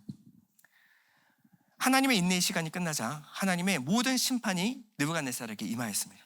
느부갓네살은 그 세상에 가장 능력있고 똑똑했던 왕에서 정신 이상자가 되어버렸어요. 그래서 짐승처럼 이 쇠사슬에 묶인 채로 들판에 방치가 됩니다. 왜냐하면 왕궁에 둘 수가 없는 게, 이게 바벨론의 왕이라고 소문이 번져나가면 바벨론의 왕위가 흔들릴 수밖에 없기 때문에 이 궁전에 두면 소리를 지르고 짐승 소리를 내니까 궁전에 둘 수가 없는 겁니다. 그래서 궁전 뒷뜰에다가 묶어놨어요, 사람을. 사람이 아무리 비참해도 그렇게 비참할 수 있을까라는 그 지경까지 내려가게 됐습니다. 그리고 완전의 고난의 때가 끝날 때까지 그렇게 살아야만 했어요. 사람들은 말했습니다. 이제 느부갓네살은 끝이야. 한때 좋았지. 이제 그 사람을 상상할 수도 없을 정도로 저 사람은 비참하게 전락해 버렸어. 그의 시대는 이제 끝나버린 거야. 하나님은 느부갓네살에게 2번이나 분명하게 경고하셨어요. 첫 번째 꿈의 의미가 뭐였죠? 인간 왕국은 결코 영원할 수 없다. 새로운 나라들이 끝없이 들어서게 될 것이고 그 인간의 나라는 무너지게 될 것이다. 결국 하나님의 왕국, 그리스도의 왕국, 메시아 왕국만이 영원히 서게 될 것이다. 느부갓네살에게 경고했습니다. 너의 날은 길지 않다. 몰락할 날이 반드시 올 것이다. 그런데 그는 교만해서 돌이키지 않았어요. 하나님은 2번째 꿈으로 느부갓네살에게 재차 경고를 하십니다. 근데 2번째 꿈을 듣고도 느부갓네살은 결코 돌이켜서 회개하지 않았습니다. 자, 이것이 성령 받지 못한 사람들의 특징이에요. 자, 성령 받지 못한 사람들의 특징은요, 뭐냐면 기적과 이적과 환상과 체험을 합니다. 이들도 예배를 통해서 기가 막힌 하나님을 신비롭게 경험을 해요. 그런데 돌아서면 삶의 변화가 하나도 없어요. 그때 잠시 하나님을 놀랐을 뿐이에요. 하나님에 대해서 놀라고 경험했을 뿐. 그런데 내 삶의 변화가 나타나지 않습니다. 늘 삶이 제자리로 돌아와요. 이 사람에 대해서 욥기 33장은 이렇게 말합니다. 14절에 보면 하나님은 한 번 말씀하시고 다시 말씀하시되 사람은 관심이 없도다. 사람이 침상에서 졸며 깊이 잠들 때에나 꿈에나 밤에 환상을 볼 때에 그가 사람의 귀를 여시고 경고로서 두렵게 하시나니. 느부갓네살이죠. 이는 사람에게 그의 행실을 버리게 하려 하심이며 사람의 교만을 막으려 하심이라. 그런데 맨 앞에 하나님은 한 번 말씀하시고 다시 말씀하시되 사람은 관심이 없다. 뭔가 이적 체험하고 경험하는 것은 좋은데 하나님이 하시는 말씀을 들으려고 하는 것이 없어요. 하나님 말씀에는 관심이 없다. 이것이 죄인의 본성이에요. 그럼 성령 받은 사람은요? 사람들은 이렇게 말해요. 아유, 저는 기억력이 좋지 않아서 나이를 자꾸 드니까 자꾸 깜빡깜빡해요. 그래서 들을 때는 그런데 그냥 생각이 아니에요. 이것은 영적인 문제입니다. 이건 영적인 문제예요. 기억력의 문제가 아닙니다. 자, 다윗 왕의 고백을 한번 들어볼까요? 시편 62편 11절에 보면 하나님이 한두 번 하신 말씀을 내가 들었나니 권능은 하나님께 속하였다 하셨도다. 자, 우리나라 번역으로 보면 이렇게 돼 있지만 원어에 가깝게 영어가 이렇게 번역을 해놨는데요. God had spoken once, twice have I heard this, that power belongs unto God. 무슨 말이냐면 God has spoken once, 하나님이 한 번 말씀하신 것이 내게는 twice have I heard this, 나는 2번 들렸다. 이게 무슨 말일까요? 하나님이 한 번 하신 말씀이 성령께서 내 안에서 자꾸 되새김질로 깨닫게 하시고 깨닫게 하시고 깨닫게 하시다라는 거예요. 살아가면서 하나님 말씀이 자꾸 깨달아지고 자꾸 생각이 나고 그것이 내 마음속에 또 들리고 또 들리고 또 들리게. 이게 누구의 역사냐? 이것이 바로 성령이 하시는 역사입니다. 성령은 뭐 대단한 신비 성령께서 하시지만 성령이 하시는 가장 주된 사역은요, 하나님의 말씀을 듣고 깨닫고 기억나게 하시는 것. 이것이 성령 받은 사람의 특징이라는 거예요. 오늘 본문에서 주님이 또 하나님이 우리에게 하시는 말씀이 뭘까요? 자, 3번이나 반복해서 하시는 말씀이 있는데, 자, 17절과 25절과 32절에 동일한 구절이 3번이나 반복이 됩니다. 무슨 말이냐면 지극히 높으신 이가 사람의 나라를 다스리시며 자기의 뜻대로 그것을 주신다. 자, 이것이 이 꿈을 통해서 우리에게 하시고자 하는 말씀입니다. 자, 첫 번째, 내 위에 하나님이 계시다라는 거예요. 아무리 높은 왕이라고 할지라도 지극히 높으신 이가 있다라는 겁니다. 여러분, 겸손은요, 나를 낮추는 것이 아니라 내 위에 하나님이 있다는 것을 인정하는 것입니다. 내게 주신 거 가지고 이거 아무것도 아닙니다, 이렇게 나를 자꾸 낮추는 것이 겸손이 아니에요. 겸손은요, 내 위에 하나님, 내 삶의 주인이 하나님이심을 인정하는 것이 겸손입니다. 그리고 그 하나님은 내게 주시기도 하고 걷어가시기도 하시는 분이십니다. 내게 주신 모든 것은 하나님이 주신 것입니다. 그렇기 때문에 자랑할 필요도 없고 나를 과시할 필요도 없어요. 자격 없는 내게 은혜로 주셨다는 자각이 있으면요, 이 모든 것을 통하여 내 능력을 과시하는 것이 아니라 주시기도 하시고 빼앗기도 하시는 분이 하나님이심을 인정하는 것, 여기에 겸손이 있습니다. 하나님은 우리 삶의 주인이십니다. 맞습니까? 여러분이 가진 모든 것은 하나님의 것입니다. 맞습니까? 느부갓네살이 어떻게 회복이 되는지 한번 보세요. 34절에 보면 그 기한이 참에 나 느부갓네살이 하늘을 우러러 보았더니 내 총명이 다시 내게로 돌아온지라. 자, 7년의 기간이 끝나고 느부갓네살이 어떤 행동을 하냐면 하늘을 우러러 보았더니, 자, 언제 회복이 될까요? 우리의 삶이 언제 회복이 될까요? 하늘을 우러러 볼 때, 내 위에 하나님이 계시다라는 것을 인지하기 시작할 때. 느부갓네살은 자신이 신이라고 착각했어요. 자기가 신의 경지, 하늘 끝까지 닿을 수 있는 그런 사람이라고 생각을 했습니다. 자신은 날개를 달고 하늘 높이 날아올리려고 그랬어요. 그래서 바벨론을 상징하는 이 문양이 뭐냐면 사자인데, 모든 나라를 집어삼키는 사자인데 날개가 달렸어요. 그냥 힘만 있는 것이 아니라 하늘의 경지까지 올라가는. 그런데 하나님께서 그 오만한 날개를 꺾어버리시고, 그리고 느부갓네살은 비참하게 땅에 곤두박질 쳤습니다. 근데 역설적이게도 이 날개가 꺾여서 땅을 기어다닐 때, 그때 비로소 그는 하늘을 바라보기 시작했습니다. 하늘 높은 줄 모르고 날뛸 때는 보이지 않던 하나님이 만신창이가 돼서 땅에 엎드러질 때, 그때 비로소 하나님이 보이기 시작한 거예요. 자, 느부갓네살은요, 긴 고통의 시간을 끝내고 뭔가 하나를 깨달았어요. 자, 그 깨달음의 고백을 하는 것이 바로 37절인데요. 우리 다 같이 한번 읽어보겠습니다. 시작. 그러므로 지금 나 느부갓네살은 하늘의 왕을 찬양하며 친송하며 경배하노니 그의 일이 다 진실하고 그의 행하심이 의로우심으로 교만하게 행하는 자를 그가 능히 낮추심이라. 아멘. 자, 귀한 걸 깨달았죠. 하늘의 왕을 찬양하고 칭송하고 경배한다, 예배한다라는 거예요. 하늘의 왕이신 하나님을 예배하는 겁니다. 그 일이 다 진실하고 행함이 의로우심으로 교만하게 하는 자를 낮추실 수 있는 분이 하나님이시다라는 것을 깨달았어요. 자, 느부갓네살은 회심하고 예수 그리스도를 믿고 거듭났을까요? 자, 이 문장을 보면 하나님을 예배하잖아요. 하나님을 인정하잖아요. 그러면 거듭난 거 아닙니까? 자, 많은 신학자들과 목회자들이 그래서 느부갓네살은 거듭났다라고 말하시는 분들이 있습니다. 그러나 그것은 너무 섣부른 추측입니다. 아니, 하나님을 찬양하고 인정하는 사람이 어떻게 거듭나지 않은 사람일 수 있습니까? 충분히 가능합니다. 하나님에 대해서 알고 인정하는 이 지적인 동의가 회심의 증거는 아닙니다. 하나님을 높이고 예배하고 찬양하는 건 좋은 거죠. 그러나 그것이 회심의 증거는 아니에요. 느부갓네살은 풀무불에서 다니엘의 세 친구가 머리털 하나 그을리지 않고 나왔을 때 하나님을 찬양하고 경배했습니다. 그러나 그는 회심하고 돌아서지 않았어요. 또다시 교만해졌어요. 나아가서 하나님을 찬양하는 것이 회심의 증거는 아닙니다. 예수 안 믿는 사람도 하나님 예배할 수 있어요. 나아가서 하나님이, 예수 그리스도가 하나님의 아들이심을 인정하는 것, 그 거듭난 증거가 아닙니다. 여러분, 기독교 가정에서 자라난 사람 중에서 예수 그리스도가 하나님의 아들이심을 인정하지 않을 만한 용기 있는 사람이 몇이나 됩니까?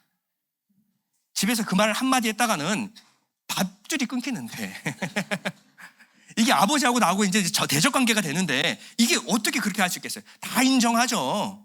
기독교 가정에서 자란 사람들이 다 인정하는 겁니다. 여러분, 이것은 지적인 동의는 나쁘다는 얘기가 아니에요. 반드시 필요한 겁니다. 그러나 이것이 회심의 증거로 받아들여서는 안 된다라는 거예요. 다시 말해서 내 삶을 주님께 드리지도 않고 나의 생명, 나의 모든 소망이 주님을 향해 있지도 않으면서 주는 그리스도시요 살아계신 하나님의 아들이심이다를 인정한다고 그 사람이 거듭난 것은 아니라는 겁니다. 그것은 구원받은 상태가 아니에요. 이 부분이 흔들리니까 신학자와 목회자들이 느부갓네살 구원받았다라고 말하는 거예요. 야고보서 볼까요? 야고보서 2장 19절에 보면 내가 하나님은 한 분이신 줄 믿느냐? 잘하는도다 귀신들도 믿고 떠느니라. 여러분, 다원화된 이 시대에서 오직 하나님만이 유일한 하나님, 유일한 신이다. 우리가 예배할 분은 오직 하나님밖에 없다. 이렇게 말할 수 있는 용기를 가지신 분 많지 않습니다. 그 말 한마디 했다가는 여러분 밑에 리플이 악플이 엄청나게 달리는 거예요. 뭐 개독교부터 시작해가지고, 그렇죠? 예. 근데 귀신은 인정하는 거예요. 하나님은 오직 한 분이시다. 신은 오직 한 분 하나님밖에 없다라는 거예요. 마가복음 5장 7절 이렇게 말합니다. 큰 소리로 부르짖어 이르되 지극히 높으신 하나님의 아들 예수여, 나와 당신이 무슨 상관이 있나이까? 원하건대 하나님 앞에 맹세하고 나를 괴롭히지 마옵소서 하니. 자, 귀신이 뭐라 그러면 지극히 높으신 하나님, 지극히 높으신 하나님, 그리고 그 하나님의 아들 예수여, 예수 그리스도를 드러내어 분명하게 증거를 합니다. 바로 이어서 뭐라 그래요? 나와 당신이 무슨 상관이 있습니까? 나를 괴롭히지 마옵소서. 많이 들어보지 않았어요? 많이 들어보지 않았어요?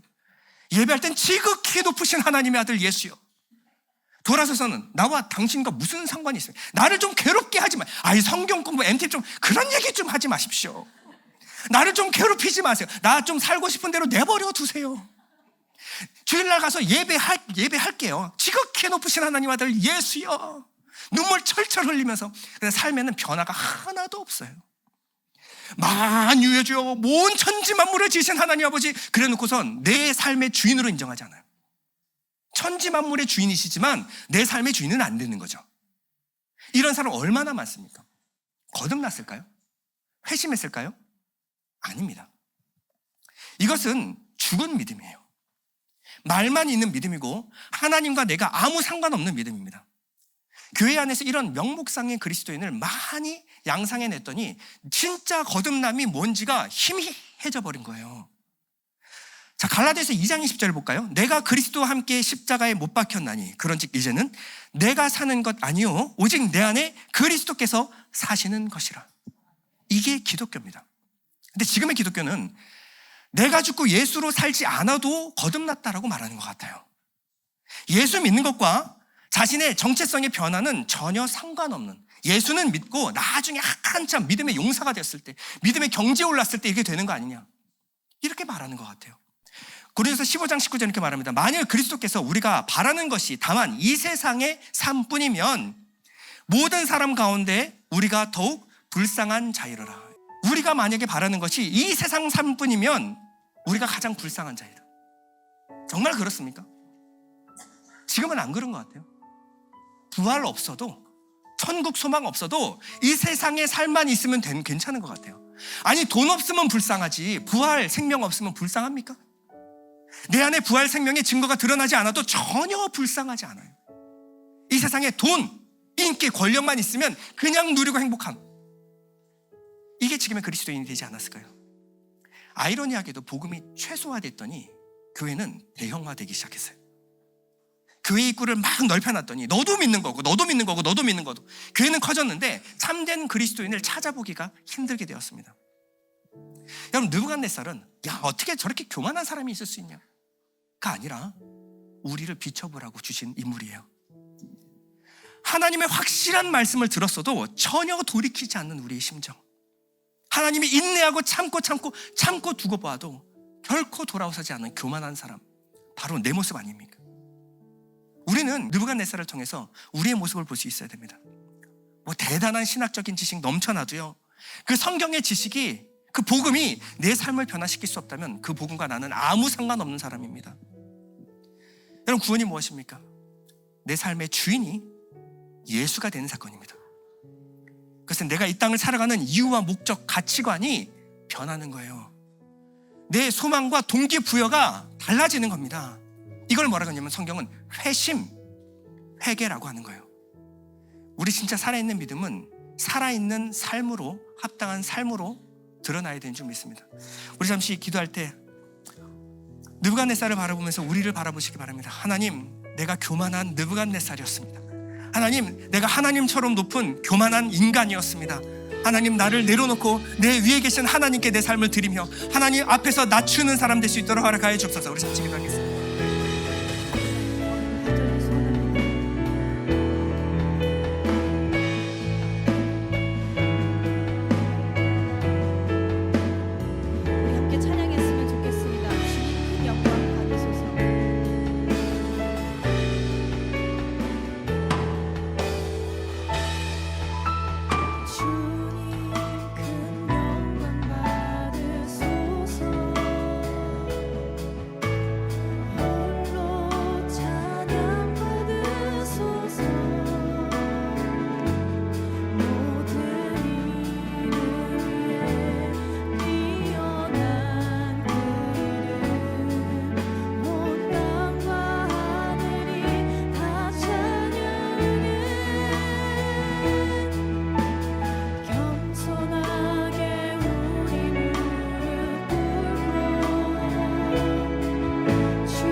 주님의 영광을 보길 원합니다. 주님, 내가 죽고 예수로 살아가는 삶을 살아갈 수 있도록 우리를 붙잡아 주세요. 주님, 거짓된 삶에서 끝내서 정말 주님을 바라보는 삶을 살게 해달라고 우리 이 시간 함께 통성으로 기도했으면 좋겠습니다. 주님, 내 삶에서 정말 내가 죽고 예수로 살아가는 삶이 무엇인지 깨닫기 원합니다. 하나님, 내 삶에서 내가 죽지는 않고 아버지 내가 예수를 죽이면서 나만 살아가고 있지는 않습니까? 하나님, 오늘 느부갓네살과 같이 하나님 이 세상에서 잘 되고 하나님 정말 떡떡거리며 살아가는 것이 정말 끝이 아닌 줄 압니다. 아버지, 우리가 주님의 영광을 보지만 다시 느부갓네살과 같이 살아가지 않을 수 있도록 주님, 내 안에서 내가 죽고 예수로 살아가는 삶이 경험될 수 있게 아버지 나를 붙잡아 주시옵소서. 하나님, 이제 더 이상 이 삶에서 반복되어서 살아가지 않기를 원합니다. 하나님, 오늘 내가 예배드리고 내가 삶에서 돌아가서 똑같은 삶을 반복하여 살지 않기를 간절히 원합니다. 하나님, 이 시간 느부갓네살을 통하여 우리의 삶을 바라봅니다. 하나님, 내 삶은 느부갓네살과 같지 않나요? 하나님, 내가 느부갓네살과 같이 주님의 영광을 찬양하지만 내 삶의 주인으로 인정하지는 않고 주님 왜 나를 괴롭게 하십니까? 라고 고백하고 있지는 않습니까? 하나님, 그러한 우리를 오래 참으시고 길이 참으시고 내가 주님께 돌아가기까지 정말 나를 콜링하시는 주님의 음성을 듣습니다. 하나님, 이 시간 우리가 그 음성을 듣고 돌이키는 예일교회 성도들 되길 원합니다. 내가 죽고 예수로 살아가는 아버지 정말 올바른 신앙의 내 삶, 올바른 그리스도의 삶을 살아갈 수 있도록 우리의 삶을 붙잡아 주시옵소서. 하나님, 거짓된 삶을 끝낼 수 있도록 아버지 우리가 그것을 위하여 간절히 기도하고 주님 앞에 나아갈 수 있도록 아버지 우리의 삶을 붙잡아 주시옵소서. 우리의 삶을 붙잡으시는 아버지 그 사랑 안에 우리가 거하기를 간절히 소원합니다.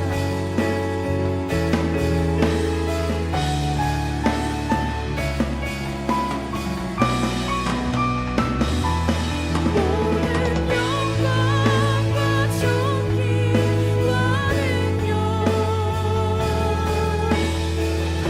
받으소서. 주님 받으소서.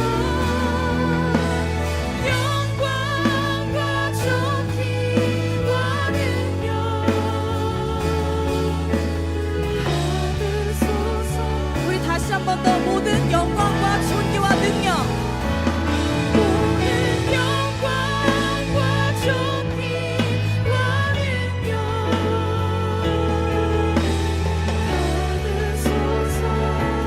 주님 받으소서. 영광과 존귀와 능력 받으소서. 주님 받으소서. 그리스도 살아계신 하나님, 모든 영광과 존귀와 능력 받으소서. 주님 받으소서. 영광과 존귀와 능력 받으소서. 주님 받으소서. 그리스도 살아계신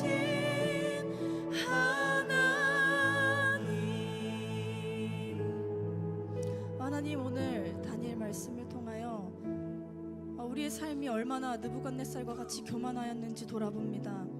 하나님, 이 시간 진심으로 우리의 삶을 돌아보길 원합니다. 하나님, 올바른 그리스도인의 삶이 정말 우리가 지금 살아가고 있는 그 삶이 맞나요? 하나님, 이곳에서는 주님을 찬양하지만 삶에서는 MTM도, 말씀 보는 것도, 찬양도, 기도도 그저 내가 원하는 그 삶이 되지 않는다고 하나님께 기도하고 있지는 않습니까? 하나님, 우리의 삶을 정말 회개하며 나아갑니다. 하나님, 우리가 이러한 지경이지만 그런 우리를 오래 참으시고 길이 참으시고 인내하시는 주님의 사랑을 또한 깨닫습니다. 하나님, 늦지 않았음을 우리가 깨닫길 원합니다. 이 시간 이 말씀을 통하여 간절한 마음으로 주님, 내가 죽고 정말 내 삶에서 그리스도가 살기 원합니다. 내가 죽고 주님만 내 삶에 영광 받으시기 원합니다. 고백하는 모든 예일교회 성도 마음 가운데 주님 이 시간 성령을 가득 채우시고 그 삶에서 주님의 영광을 보고 주님의 말씀을 듣고 세미한 음성 가운데 순종하며 살아가는 사람들이 될 수 있도록 우리의 삶을 붙잡아 주시옵소서. 하나님, 이 시간 주님께 모든 영광과 존귀와 능력을 올려드립니다. 주님 홀로 영광 받아 주시옵소서. 감사합니다. 예수님의 이름으로 기도드립니다. 아멘. 우리 함께 봉헌 찬양하도록 하겠습니다.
하나님 앞에 감사한 것은 필리핀 단기 선교팀 생명이 있는 자들이 가서 생명을 낳고 또 자라게 하는 복된 은혜 1089명 감사드립니다.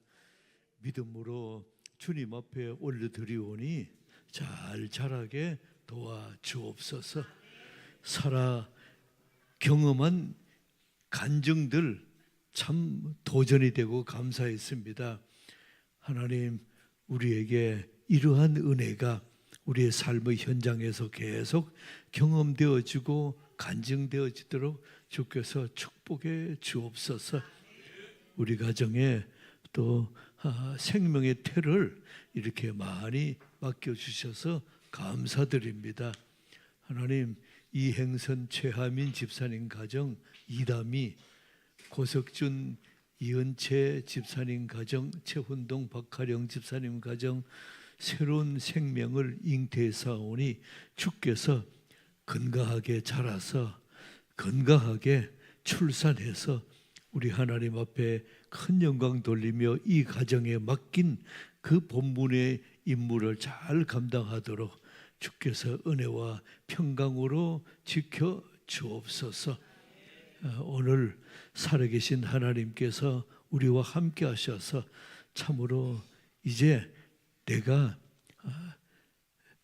말로만이 아니고 내가 십자가에 못 박혔나니, 그런즉 이제는 내가 산 것이 아니요 오직 그리스도께서 내게 사신 것이라, 새로운 변화와 또 도전의 은혜가 내 삶 속에 계속 있도록 도와주옵소서. 오늘 귀한 예물 주께 드렸습니다. 믿음으로 드렸습니다. 기도 제목과 함께 드렸습니다.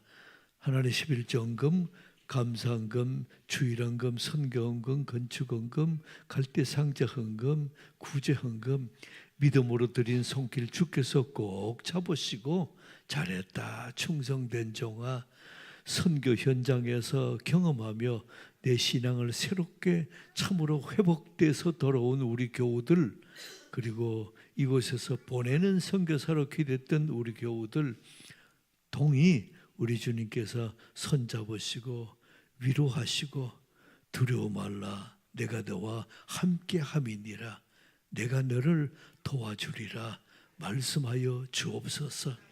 지금은 우리 구주 예수 그리스도의 무한하신 은혜와 하나님의 크신 사랑하심과 성령의 감화 감동하심이 오늘 예배드리며 주님 앞에 기쁨으로 마음껏 찬양하며 감사하며 내 신앙을 새롭게 회복하기 원하는 사랑하는 교우들의 머리 위에, 가정과 자녀와 기업 위에 우리 하나님의 평강이 이제로부터 영원까지 함께 있을지어다.